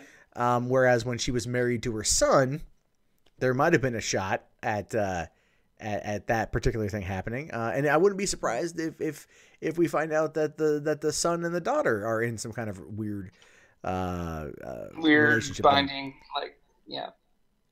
So anything could really I happen as a result of this. I don't like quite know. I don't mean to make fun of Mormons, but it kind of feels like a twisted Mormon story where they're all just screwing each other. Well, it reminds me more of that. I don't know if you're an X-Files fan, Oh yeah. but there's an X-Files episode where like they come across a family that's been inbreeding since the Civil War. Oh, yeah, I remember that episode. And it's like, it's just really crazy. It's an episode they only aired one time because of that. Because they kind of were, reminds me, like it was kind of like a Hills Have Eyes episode, kind of, except minus the yeah, it was very much a Hills Have Eyes episode. yeah. So there's definitely that. It was a good episode. It was crazy because the end of the episode, like the one son and the mom that's got like no arms and no legs got away and they're fucking in the back of the Cadillac. Like, yeah, I'm not gonna lie. At that end of the scene, I laughed a little. Thought it was super disgusting, but like how, just on the level of how it was happening, I laughed a little. It's one of those things where it's like I remember watching it when it aired. And I remember looking at my best friend and going, "What in the fuck is this? What the fuck did we just watch? Holy shit." And then all of a sudden it's just like, we find out like, oh yeah, they're not even going to air reruns of it because it was so disturbing. I just wanted to state that opinion because it's all fun and jokes, and I think it's hilarious. More, it's disgusting and hilarious. But all jokes aside, I don't get why it's still illegal. You have to understand that we are, we are exactly, we're like we're moral busybodies essentially, right? Our country was founded on, Quaker beliefs, and puritanical values, and that has always followed this country through its lifespan, right? And while we've lessened up and lightened up on a number of issues, there's still a number of things that are extremely taboo. We're still kind of prudes in some places. Yeah. I mean, like, public nudity is still something that's heavily frowned upon in this country, with the exception of Pride Parade. Apparently there it's all right. I mean, if you have certain stuff covered up, I know in Portland, Oregon, for example, you can be nude in Portland, Oregon, provided you don't stop moving. So if you are in a constant state of motion in Portland, you can be naked. Well, I know here in my hometown of blank, they just made a law where if a woman wants to be topless, she can, as long as it's in the summer months. They made it like where it's not flashing, which I think is fair, to be honest. I don't get the big deal with like that's the thing. Another thing I never got is, why is it illegal for a woman to be topless but a man it's not? Well, yeah. Again, it's just kind of where we are as a society. Hey, listen, I'm all for free the titty. Yeah. Like if I don't always want to see it. I mean, at the same time, I guess I maybe do want to see it at least once. It's like Ron White used to say. Like, yeah, you kind of want to see every woman naked, but once you've seen it, you could go, okay, okay, Grandma, roll them up, get it out of the way and shit. It's enough. Like, I don't need to see it again. Yeah, exactly.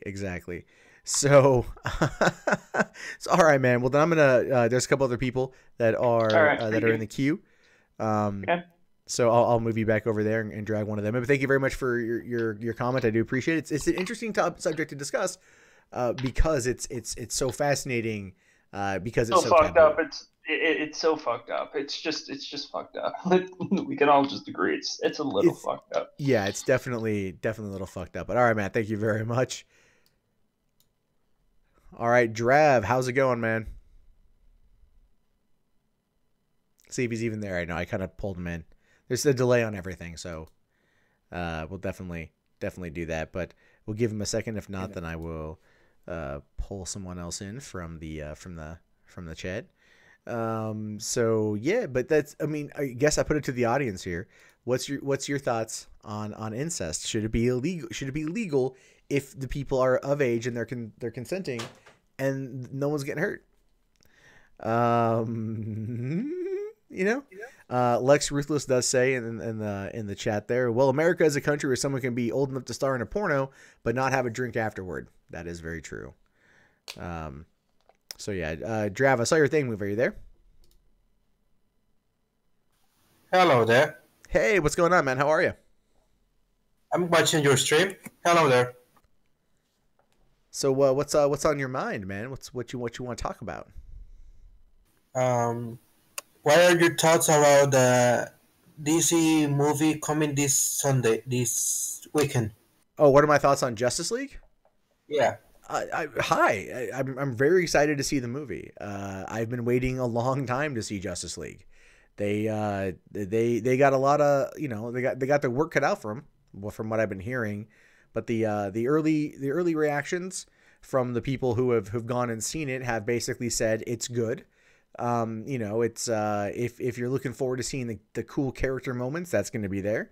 The plot and the bad guy might be a little bit weak, but to be fair, a lot of the times with these particular movies, the plot and the bad guy are weak, and that has a lot to do with just, I think, having 2 hours to flesh out a storyline that took like 30 issues in the comic in order to give us a full arc of the characters, and then to have that summarized, as well, like an origin movie, and then also have a bad guy with a good backstory, and then it's tough to do. But I think it's going to be pretty tight. I think it's going to be pretty interesting. I'm hoping to go see it on Thursday. If not, then I'll have to wait to see it Friday or Saturday. But yeah, are you excited to see it? Yeah, me and my friends are really excited to watch it. We chose a hero for each of one of us.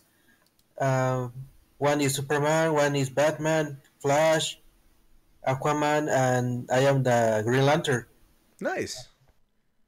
Do And you? where are you guys? What country are you from? Is my accent too?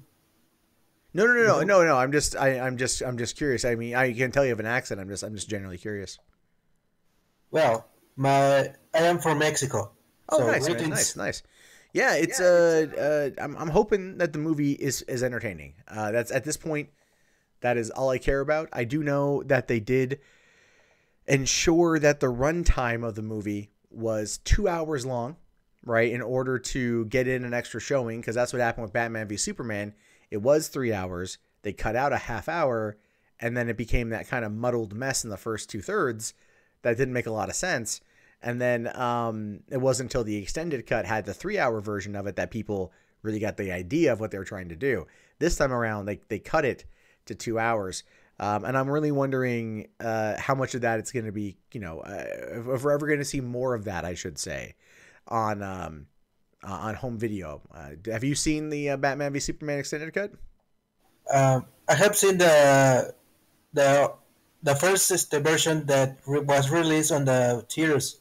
I haven't the chance to watch the. Oh, dude, you gotta. Oh man, you gotta watch that before Justice League comes out. I will watch it this Thursday before going to the movies. Good. That's Another, good.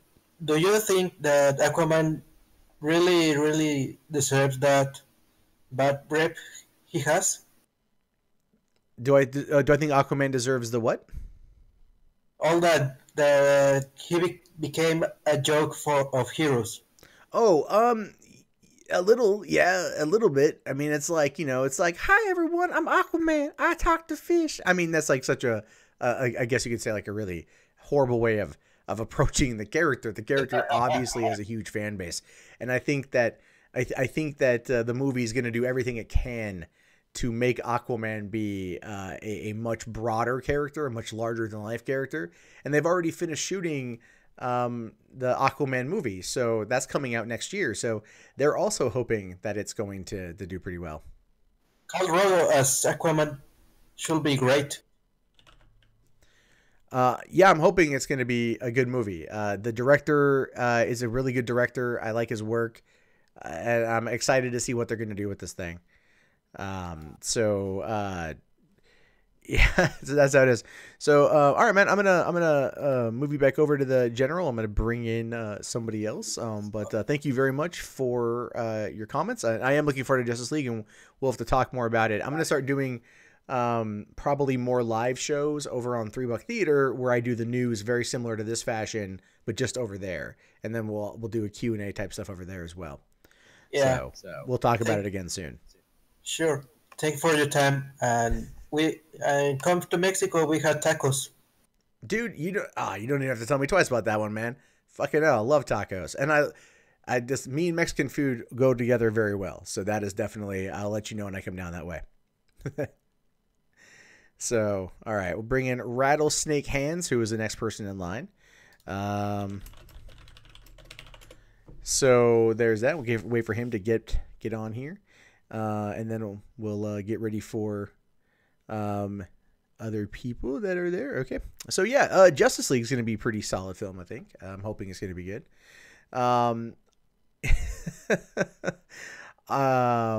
Aquaman sounds like too much of a try-hard, cool surfer guy. It's possible, it's possible. But at the same time, he kind of has to be that. I think he's going to have to be that particular way. So let's wait here a little bit for another minute for Rattlesnake Hands, and then we'll...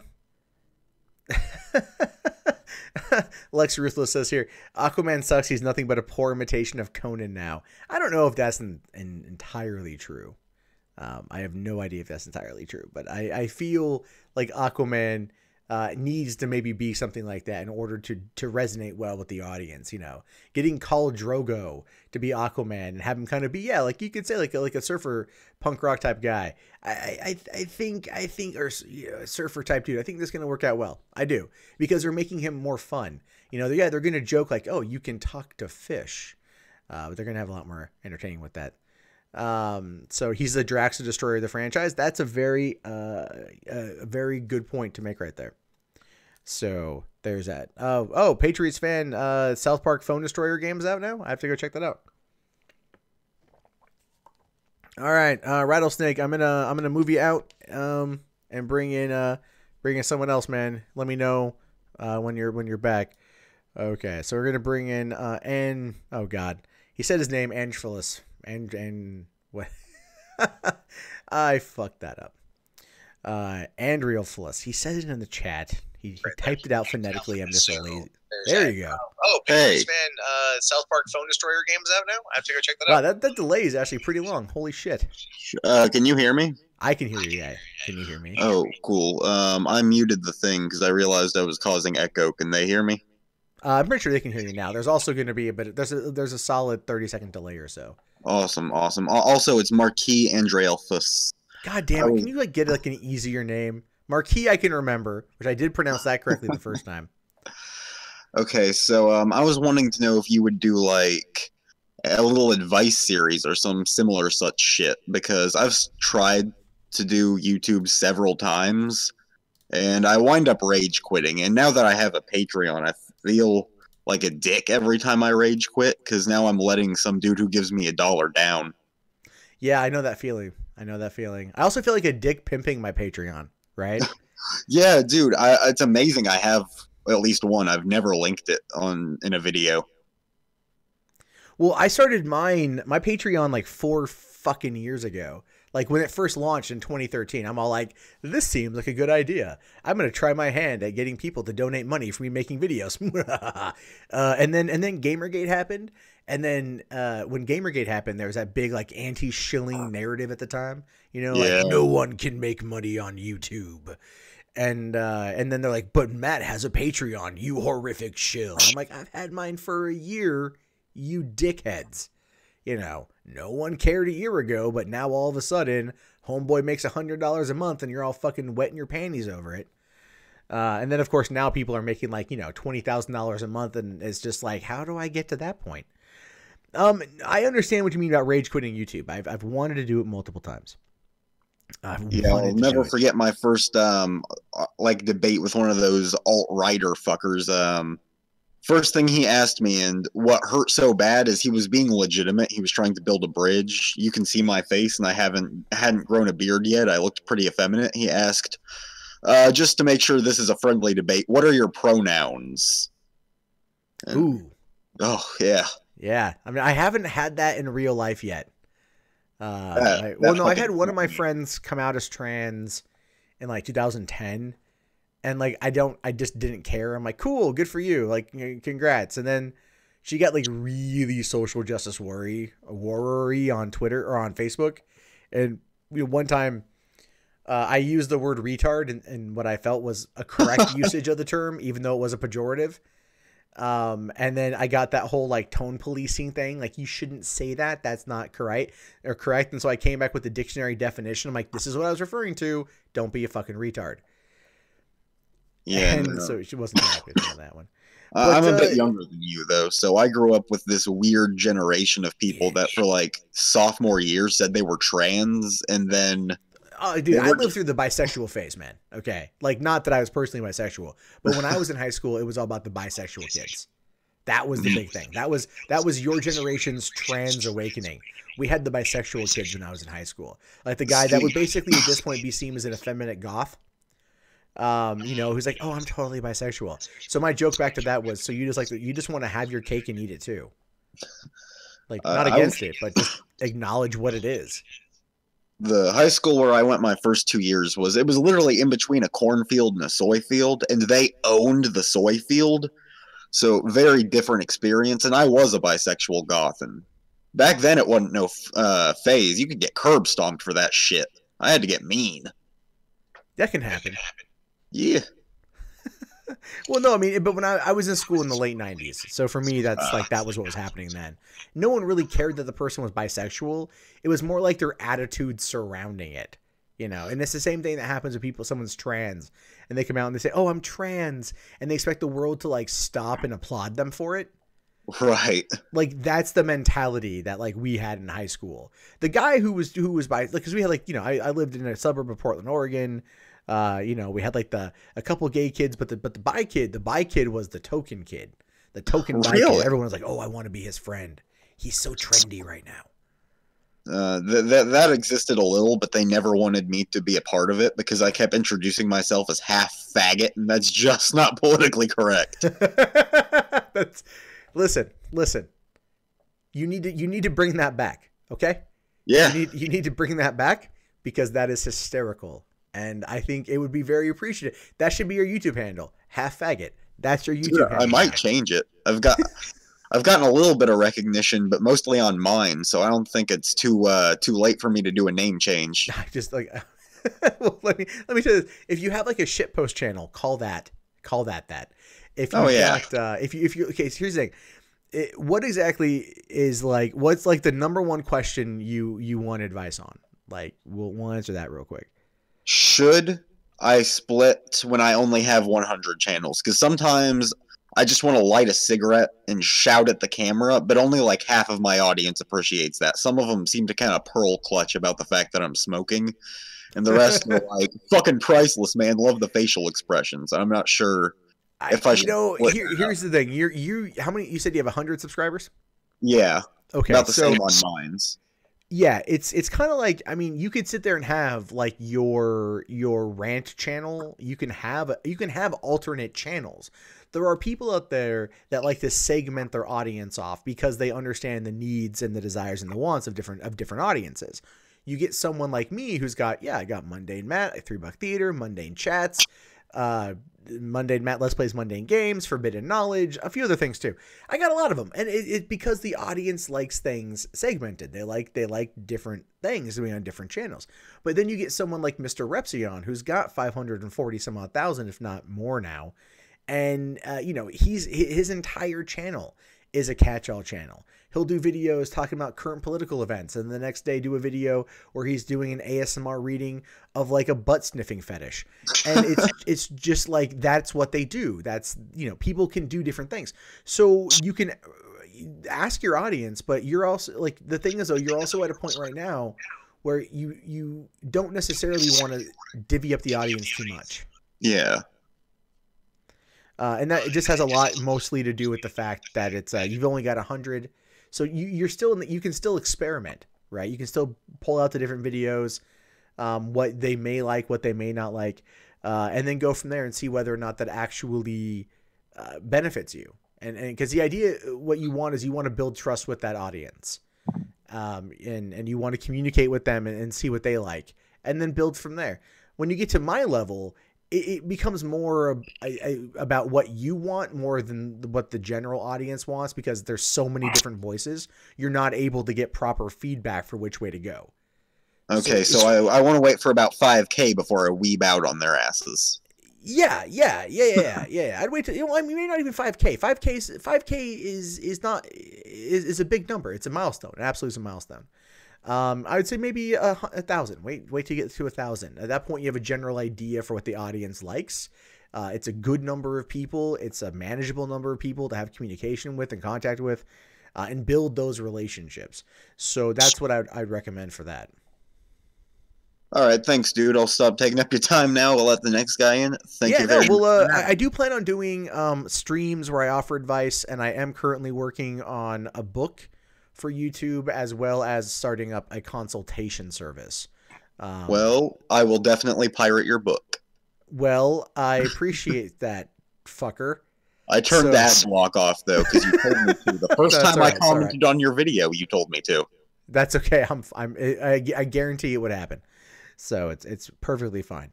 All right, man. Well, thanks a lot. We'll definitely talk again soon. Awesome. Winter time. They come out more in like the spring. Now I pulled you in. Now you have a microphone. Oh. Hey, yes I do. What's up, Rattlesnake? Or who are you in the chat? Who are you in the YouTube chat right now? You may know me very well as DKJSpec, a garbage human. I have been shitposting in your chat for a while. Yeah, you've been there for a while. I always fucking when I am stoned, it is very hard to read your name. Oh yeah, and you know what? You've slept on me for a long time, sir. I've been here since the Mundane Match Show #1, and I still don't have a wrench. Yeah, that's on purpose. Ah, that's fine. You know what? I just like to fuck with you, but I'll give you a wrench. You want a wrench? I'll give you a fucking wrench. So what's on your mind, buddy? How you doing? First wrench ever. Okay, 2 things, and I'll be very quick with both of them because I know one of them is long, and I'll try to make it as fast as possible. First thing, how is Oregon for freedom? Because I live in Southern California right now, Ventura, if you've ever been there. It's a nice place, but I don't want to live here anymore. Yeah, I used to live in North Hollywood. Oh, nice. Been there many times. Yeah, Ventura's nice. But how is Oregon for freedom? Oregon's, dude, here's what you got to remember about when it comes to left and right and politics and shit. It really only matters in large cities. Oregon is very liberal, but in the main city. Outside of the main city, it's this applies to literally every state. Outside of the main cities, it's red, man. Look at the map of Trump, winning the county by county, and you can just see where it's pretty much a sea of red across the country, because those are like the rural counties, and those have the conservative voters. So Portland is like anywhere else. You're gonna have people that are going to be conservative. You're gonna have people who are going to be liberal. Some places you're going to find people that are more liberal than conservative. Portland has a lot of that. But I live in Washington now, and there was a guy in front of the post office on Friday with like a total pro-Trump setup. He was out there screaming his head off about Russia and fake news, and you're going to find this kind of crap everywhere. So it really boils down to what kind of community or what kind of people you want to be around, really. Well, if I may interject here, and like again, I said I'll try to keep this brief. Okay, I love cars, and right now all I've done on my glorious straight pipe V8 is all I've done is open up the intake, and that is now illegal, quote unquote, or may not be illegal in the state of California. And all I did was free up the intake a little bit because California hates the automobile so much that it is illegal to even make your car run more efficiently. California is weird like that. I spent 15 years there. Trust me, I do know.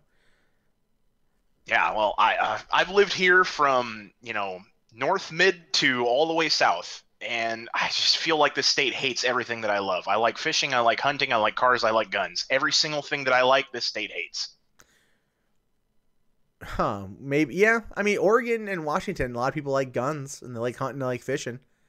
And where I'm at, where I live right now, I see, my neighbor fires off guns all the damn time. The very first day I moved into my house, I woke up from taking a nap to the sound of gunfire. So it's not illegal here because if you shoot at a target, it's perfectly fine. My kind of dude. Okay, so now to my second point, and I will try to keep this brief. This is I promise I'm not trying to take as much time as I can. You saw me in the chat asking if I said a long question, would you answer it? No, it's fine. I apologize for as long as I take. So about 3.5, almost 4 years ago now, I broke my spine on the job. It's horrible pain. I broke it. The end. The company said, okay, look, we did it. We're sorry.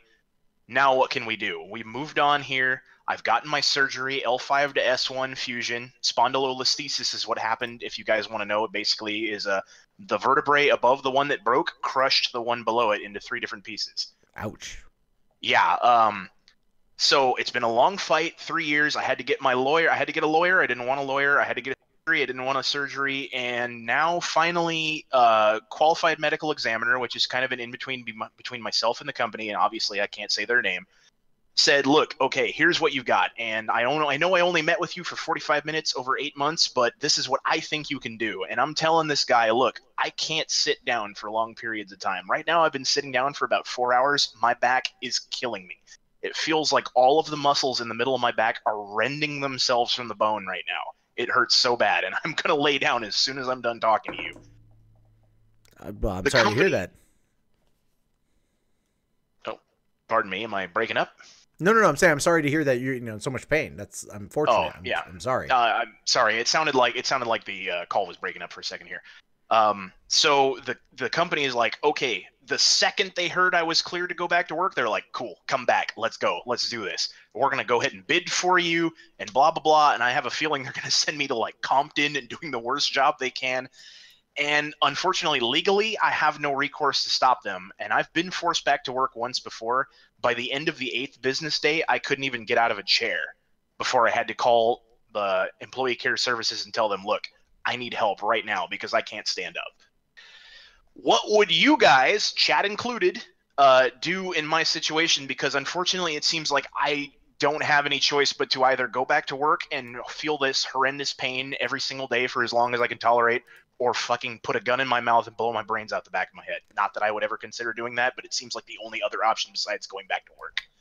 If anyone's got a different idea, I'd love to hear it. And you're not able to sue them at all?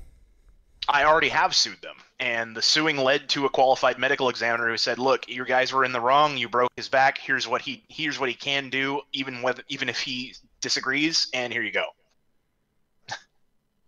And okay, so then, but they still, oh shit, I don't know.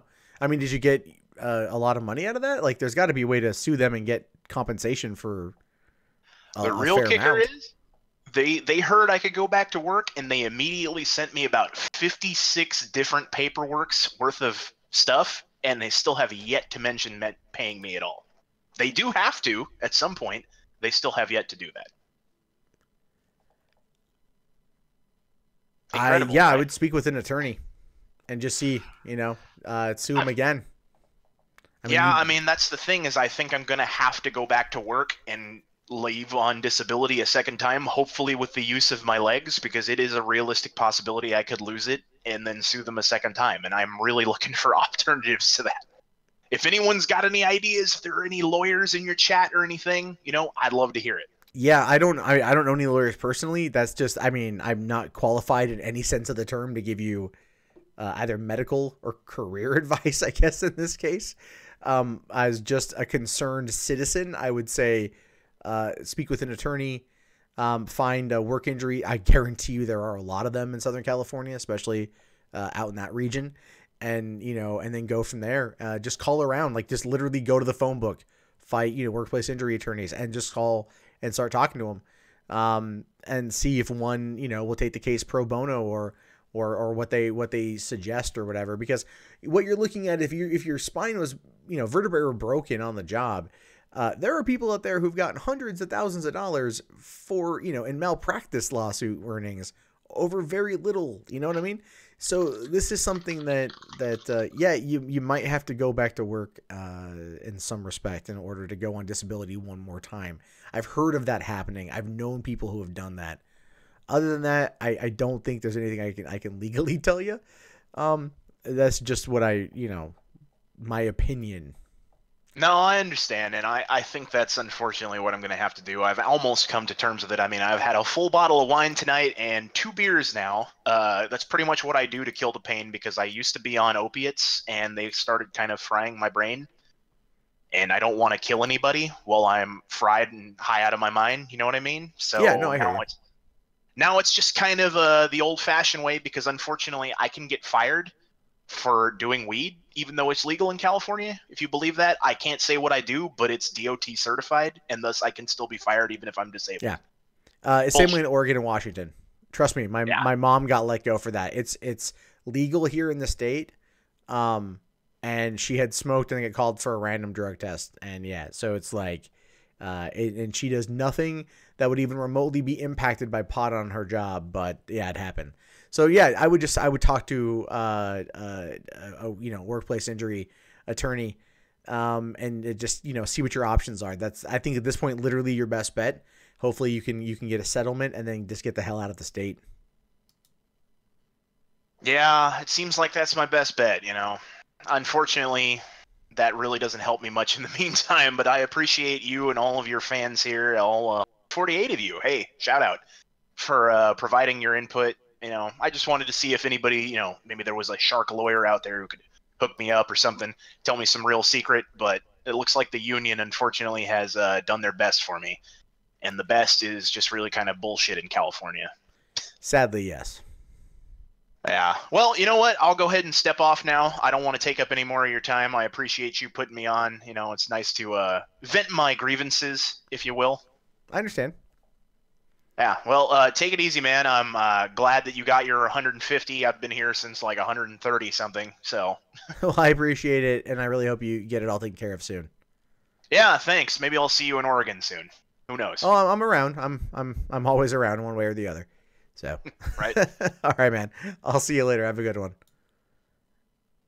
All right, let's pull in. Who else was there? D's Nuts. Pulling D's Nuts, whoever D's Nuts is. Oh, what's up, my name? Hey, what's up, man? I saw you in there at first. I'm trying to think of who else is hasn't gone in yet. So what's up, man? What's on your mind? How are you? Oh, not much, man.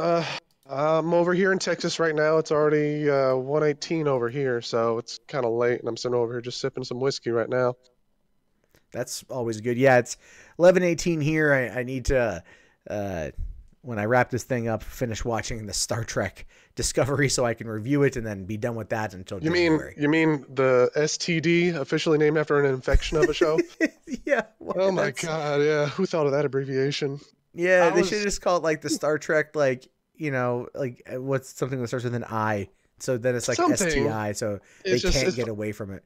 It's not a horrible show. I've actually been finding myself pretty much enjoying it, but a lot of people fucking hate it, and that's fine. I thought I see why they canceled that one crowdfunded show that they were doing. That looked, I watched it on YouTube earlier. That looks 10 times better than what they were doing with that. Axonar? Yeah, that was that where they were doing the weird interviews with them about the actual time period that takes place. Yeah, that was Axonar. They that was interesting because I know the guy who I talked about it, and then the guy who created it found me on Facebook and then added me on Facebook, and we have mutual friends. I have a lot of Trekkies in my and my friends list on Facebook, and they all know this dude. Like they all hate the guy. So then I was talking with him just to piss them off. That was pretty funny. I'm more of a Star Wars guy, but my brother is a huge Trekkie, and that's how I know about the shows. But I also like war documentaries, and the way Axanar was presented, I'm like, wow, this is super legit. And then that got canceled, and we got stuck with STD. I was like, oh, what is this world coming to? Yeah, it'd be nice to see Axanar. I think they're still working on Axanar to some extent. Yeah. But didn't CBS it's a whole convoluted legal process. I was gonna say, didn't like CBS put a chokehold on them about several things? Yeah, they went pretty draconian when it comes to the lawsuit.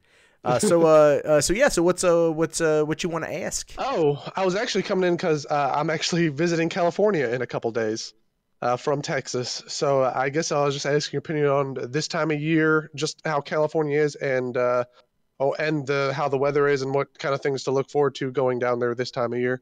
Well, California pretty much stays warm all year, which is nice. No, what part of California?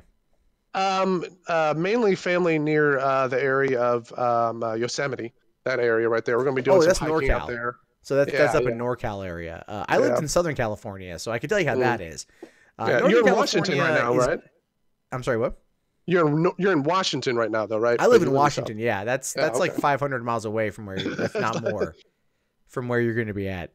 But it's it's going to be mountain, coming in the later the later third of fall, so it's going to be cold. I don't know where in Texas you are, so I East Texas area, middle of the country. So are you talking like more by like Houston or up by Austin area? Oh, like an hour or 2 hours east of like Dallas. We'll put it like that. Oh, okay. So it's more of a moderate area. Yeah, it's more of a moderate area there. I spent a couple weeks in Watauga, about 14 years ago, during this time of year. So it's gonna be cold. I would say bring a jacket. I know California and cold don't ever seem to go hand in hand, but I know. The other thing I think, well, we are going to probably go to some of the more southern parts too. So I guess I need to get an In-N-Out burger. I guess that's one of the things I need to do. In-N-Out is good. Here's the thing: you guys got Whataburger out there, right?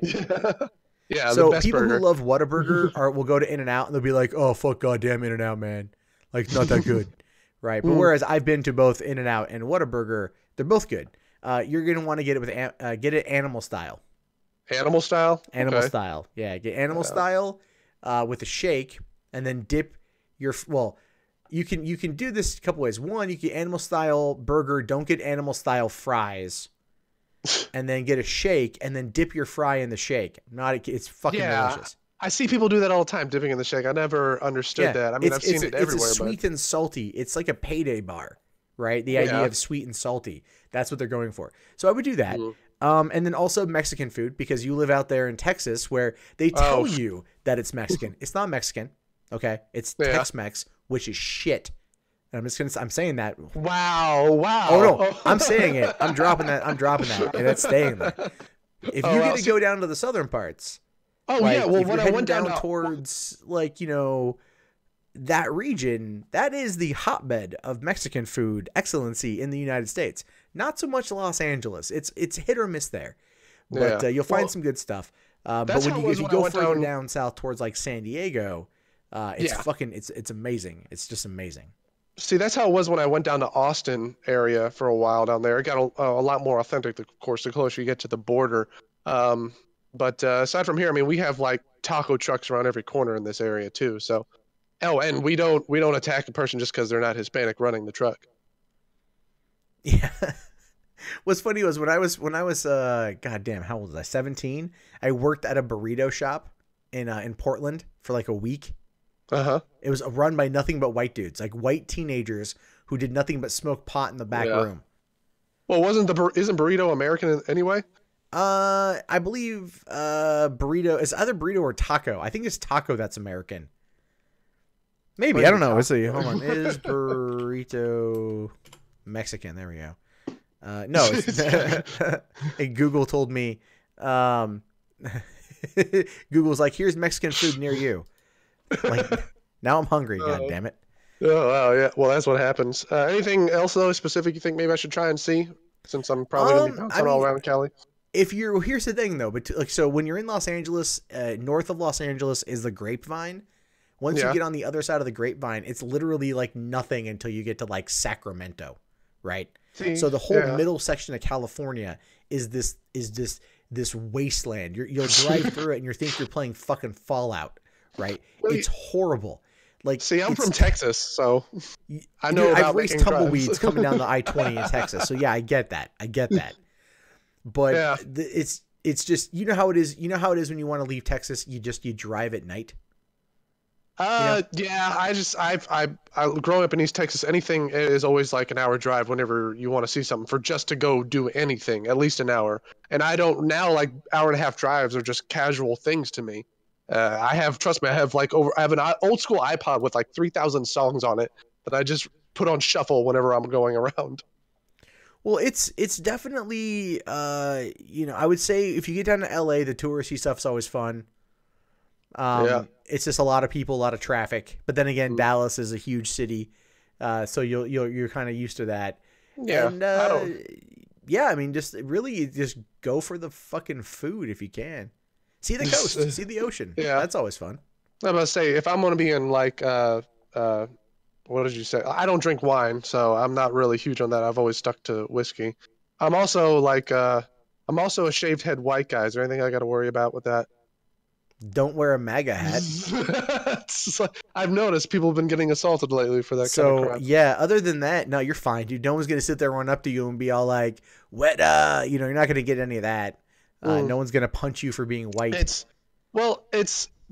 weird to me, is at least from what I've seen and what I've dealt with over here, and a lot of the times I see videos over there on the West Coast, a lot of like the apologetic mentality, I don't understand it. It's like you're either just 100% casual who you are as a person, or if you're racist, then you're just an upfront racist.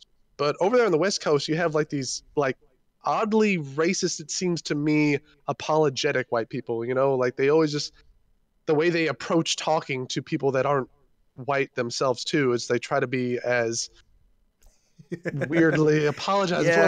They make it awkward to talk about race. When people, whenever I see videos online talking about how, let's talk about race, and people don't want to talk about race, but it's like, no, it's, for me, at least in my area, it's a very casual thing. I have black coworkers, and it's really not a big deal. We're able to joke each other about both of our cultural problems and stuff like that. But it seems like every time I see videos on the West Coast, there's this really just apologetic mentality, and it's confusing. There's a lot of that here, and the reason why is because it's so close to Mexico, and so a lot of that applies to that. Also, there's like a whole bunch of like Indian reservations and Indian casinos, so you get a lot of that. So it's a whole mishmash of like what's considered stolen land. So you get a lot of that mentality. But the thing is, at the same time, most people, you'd be amazed, and this is true for anywhere I've lived, when you want to have a subject like a discussion about race, most people are open to it. It's when you are doing a video, when it's like you're putting yourself out there to like a broader audience who's not looking you dead in the eye and having that conversation or having that ability to respond, where people then might put on their kitty gloves. Like I literally once got into a conversation with these two like younger Latino kids. They were probably like, I'd say late teens or whatever. We're on a job in Watts, which is like this really horrible section of LA. And we're talking, and they're telling me that in their family, that it's considered a blessing, is considered a beneficial to marry a white person, right? Like their family encourages that, right? It encourages them to marry, like not blacks or Asians, but white people specifically. And I just looked at them and I said, like, why? And I'm not kidding you. The girl flat out said, she goes, in my family, white people are just better. Wow. And all I could muster to say was I just jokingly looked at her and said, thank you. Yeah.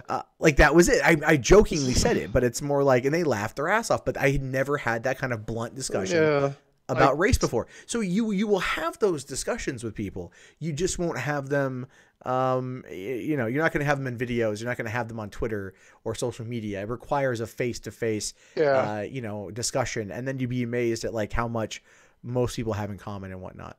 So, It's really chill. It's really not that big of a deal. California gets a lot of crap from people who don't live in California. You know, it's got problems. Don't get me wrong, but it's also not a bad place. Yeah, and well, I hate to take too much of your time, but there's one last point too, directly related that I just remembered something I was gonna bring up.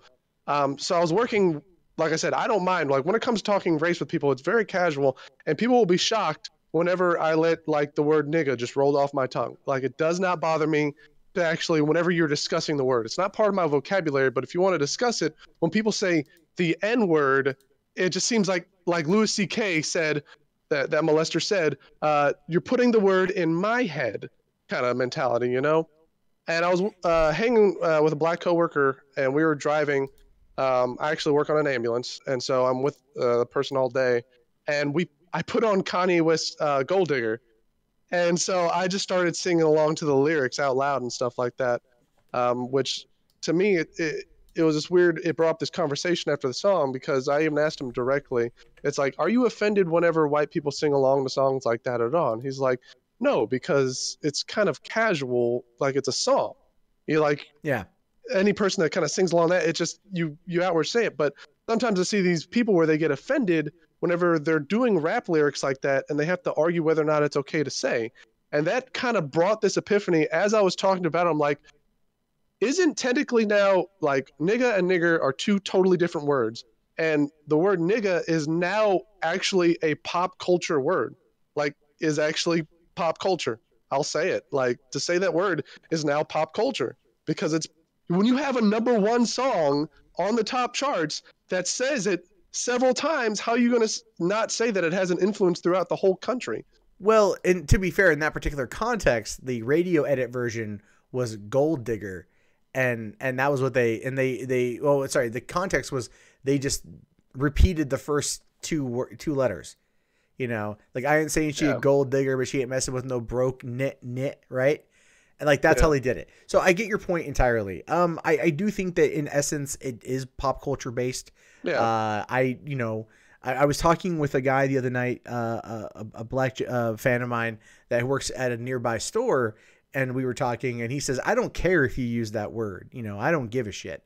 To me, it doesn't matter at all if you want to use it. And I think that's generally a broad consensus. But what happens is you get the people out there that are so desperately holding on to that part of their identity because that's what they don't want to. That's a power move they have over everybody, right? But it really only works against white people because I know tons of Latinos that use the word openly and frequently and do not care, right? And it's all like they're like, who am I going to piss off?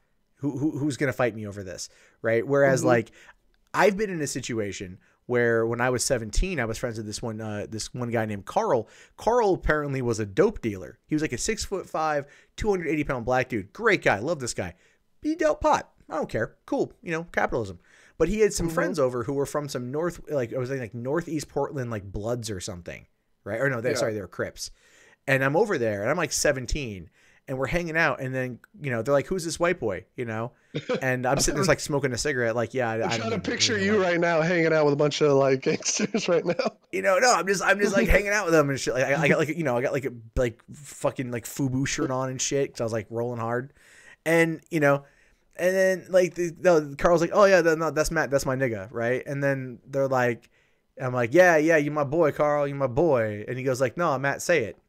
I'm all like, say what? And he goes like, say it, say Carl, you my nigga. And I'm all like, no. And then because the thing is, the other dudes there were just like, come on, dude, say it. But they did. I mean, I think they were fucking with me. Like they wouldn't have beat my ass or whatever if I said it. Yeah. At the same time, though, there is that stigma against white people saying that. Yeah. But even when it's like that moment of permission granted. But isn't it kind of their own self-created stigma that they actually put into it? Because it's if you really break it down, it's two separate words now. Because one is just a casually used word every day in the culture. In a culture that has become part of, like I said, the top music charts and a style and everything that is popular in a country that's over 50% white. So how are you going to expect people that buy your album are going to be a majority white people and songs and not expect them to adopt it into their vocabulary? You know, I don't know, man. It's like what it really boils down to is you know, it's a power move, and it's one that unless like there's this general consensus to remove the power, then no one's gonna stop it. Yeah. Well, like I said, it's always been a confusing thing to me. Like I said, it's something that, like I said, it's a pop culture reference at this point. That's how I look at it. No, it's true. But And I hate pop I'm culture. gonna get someone else in here because I got to wrap this thing up here in a few minutes. All right, brother. But yeah, Thank good talking you to you. for We'll your do time, it again. And enjoy California. I sure will. All right, man. Good. See you later. You live in California, of course they do. What's up, Gizmo? You are now live. Oh shit! Damn. Yeah, I like to do that. I like to wait for you to talk and then pull you out mid-sentence. You bastard. So how's it going, man? What can I do for you? Well, I just thought I'd, join in, talk for the lulz, say hello to you mundane bastard you met. Well, hello. Back to you too, sir. Thank you, I man. am not a bastard. My parents were married when I was born, so go fuck yourself. However, whatever the female equivalent of bastard might be is what we could call my daughter, because my girlfriend and I are not married. Oh, do I have to check the unmarried pronouns? Fuck. Where's my list? Yeah, I don't know what the hell that is, but that's Hey, it's gonna be a thing. You watch. It's gonna be a thing. SJWs are gonna do that. Make that a thing. Oh, I'm sure in their mind it's already a thing to someone somewhere in some way or another. So I don't quite know. It's all stupid shit. I really don't. It's not even like a term I've even remotely cared about for forever, because it doesn't ever fucking apply to me. So Hey, you never know. You never know. SJWs like to turn certain words and make them special. yeah, that's what they do. That's what they do. They like to take a buzzword and then beat it into the ground, like sexism, misogyny, and Hitler. Nazi. Words that do Nazi. have meanings, and they just go like, everything about you is Hitler right now. Destroying everything about it. Oh shit, man! They hitting video games, movies, comic books. Would you believe it's even hitting the brony community? That's interesting. No shit, man. It's even going as deep as the brony community, but it's not as deep as you think. Not like all hundreds or like 50 something or whatever the fuck. Apparently, it's just this one person that people are having a love-hate relationship in. I'm not gonna go deep into it per se, because it would require all the season 5, season 3, the Tumblrism kind of stuff. That would be really complicated for even you, man. Yeah, probably. There's a lot going on these days. I think I've forgotten more now than I remember. Oh, believe me, if you were to even read one paragraph, you'd be like, wait, what the fuck was this about? Yeah, there's a lot of really, really just absolute craziness out there. I mean, bronies, I think bronies have gotten a bit of a bum rap, because like I've watched the documentaries about them, and like they don't come across as being like horrifically socially awkward. No, but at the same time, they should know when to stop. Like, I seen the documentary. There was a part you should know, you know what I'm going to talk about. This is the part where some guy had the calls on his windshield. Some rednecks go up to him and say, "Hey, take that pony shit off." He says no, smashes his windshield. He gets it fixed and he puts it back on. I'm like, dude, you should know enough's enough. If they're breaking your windshield, what the fuck are they going to do if you get a tattoo of that shit on your arm? Yeah. They just it's just I think bronies liked the persecution, right? For a while, because then they had the ability to like fight back against it. I can understand that, but come on, man. It's ponies. It's I think any group that organizes to some extent, that gets completely mocked and belittled in the media, is gonna eventually kind of just stop giving a fuck, and I think that's kind of where things are. Yeah, eventually nobody gave a fuck, but it's not like video games or rock music, where like video games, anything, you can make anything happen, from a guy getting his head sliced off to just saying the word fuck, or in rock music where like Elvis was like thrusting his gyrating his hips, to the Beatles like getting into politics. Ponies, man, where just how deep can you go into that without making yourself look like an ass? Even I know some brony guys, and they're like, dude, enough. We get it. You love the ponies. Just shut up. Yeah, when I was down in San Diego for Comic-Con, I had dinner with a couple bronies, and they were just like they were so happy the movie was coming out in a few months. They were just excited about it. I'm just like, this is weird. I can't get into this. I'm sorry. I tried to understand them. You know, can't watch the movie. Can't watch the show. Yeah, about that movie. Man, who would have thought? A low rating. You know, it will do better on home video. Is when it will do well. That's what's gonna happen. I actually saw a couple scenes from the movie on YouTube, and I could tell you right now, nothing special. It indeed has a better quality than the TV show has. Not saying that the TV show had shit animation. I mean, it has some decent animation, but the movie, all I can say is that the animation looks a little better, but if anything, it looks like something you would see in a TV special. Like it's nothing. It's nothing. It's nothing to like to worship over. If anything, just wait until it goes on TV or DVD, Blu-ray, or I don't know, burn it on VHS if you're such a cheap ass. I don't know. Well, I have a feeling too that Hasbro waited too long for the movie to come out. Yeah. They waited way too long. I mean, the height of the popularity was like 2013, 2014, and then here it is 3 years past that, and the movie comes out and doesn't do very well.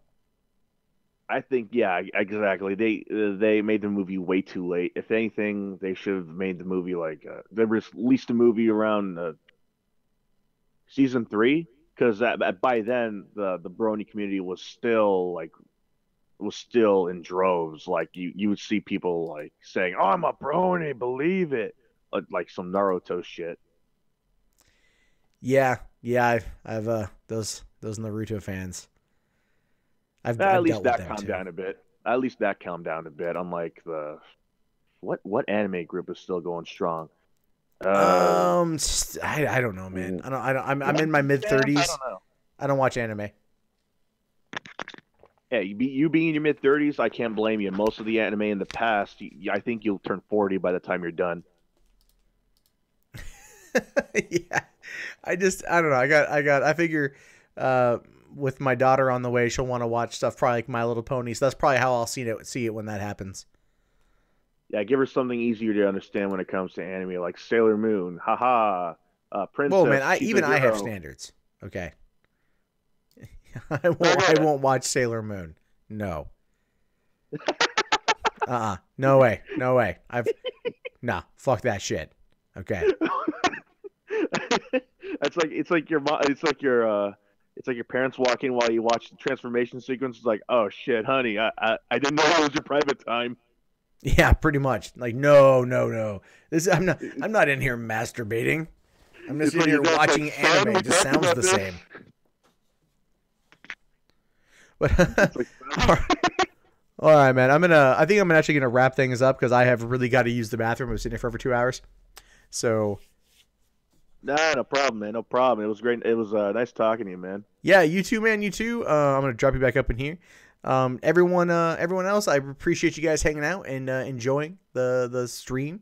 We made it a little over 2 hours and 12 minutes, and had still got, what is it here? We got 150 people watching. Fan-fucking-tastic. Thank you guys so much. I really appreciate you guys liking the show, and I'll be back probably Tuesday night with another episode. Maybe tomorrow, depending on if I get out the rest of my work done. And I'm going to be moving these a little earlier, 9:30 start time, things like that. So anyway, I will talk to you guys later. Have yourself a fantastic day. If you haven't already thumbs up this video, please thumbs it up. It really does help. And peace out, everyone. Bye.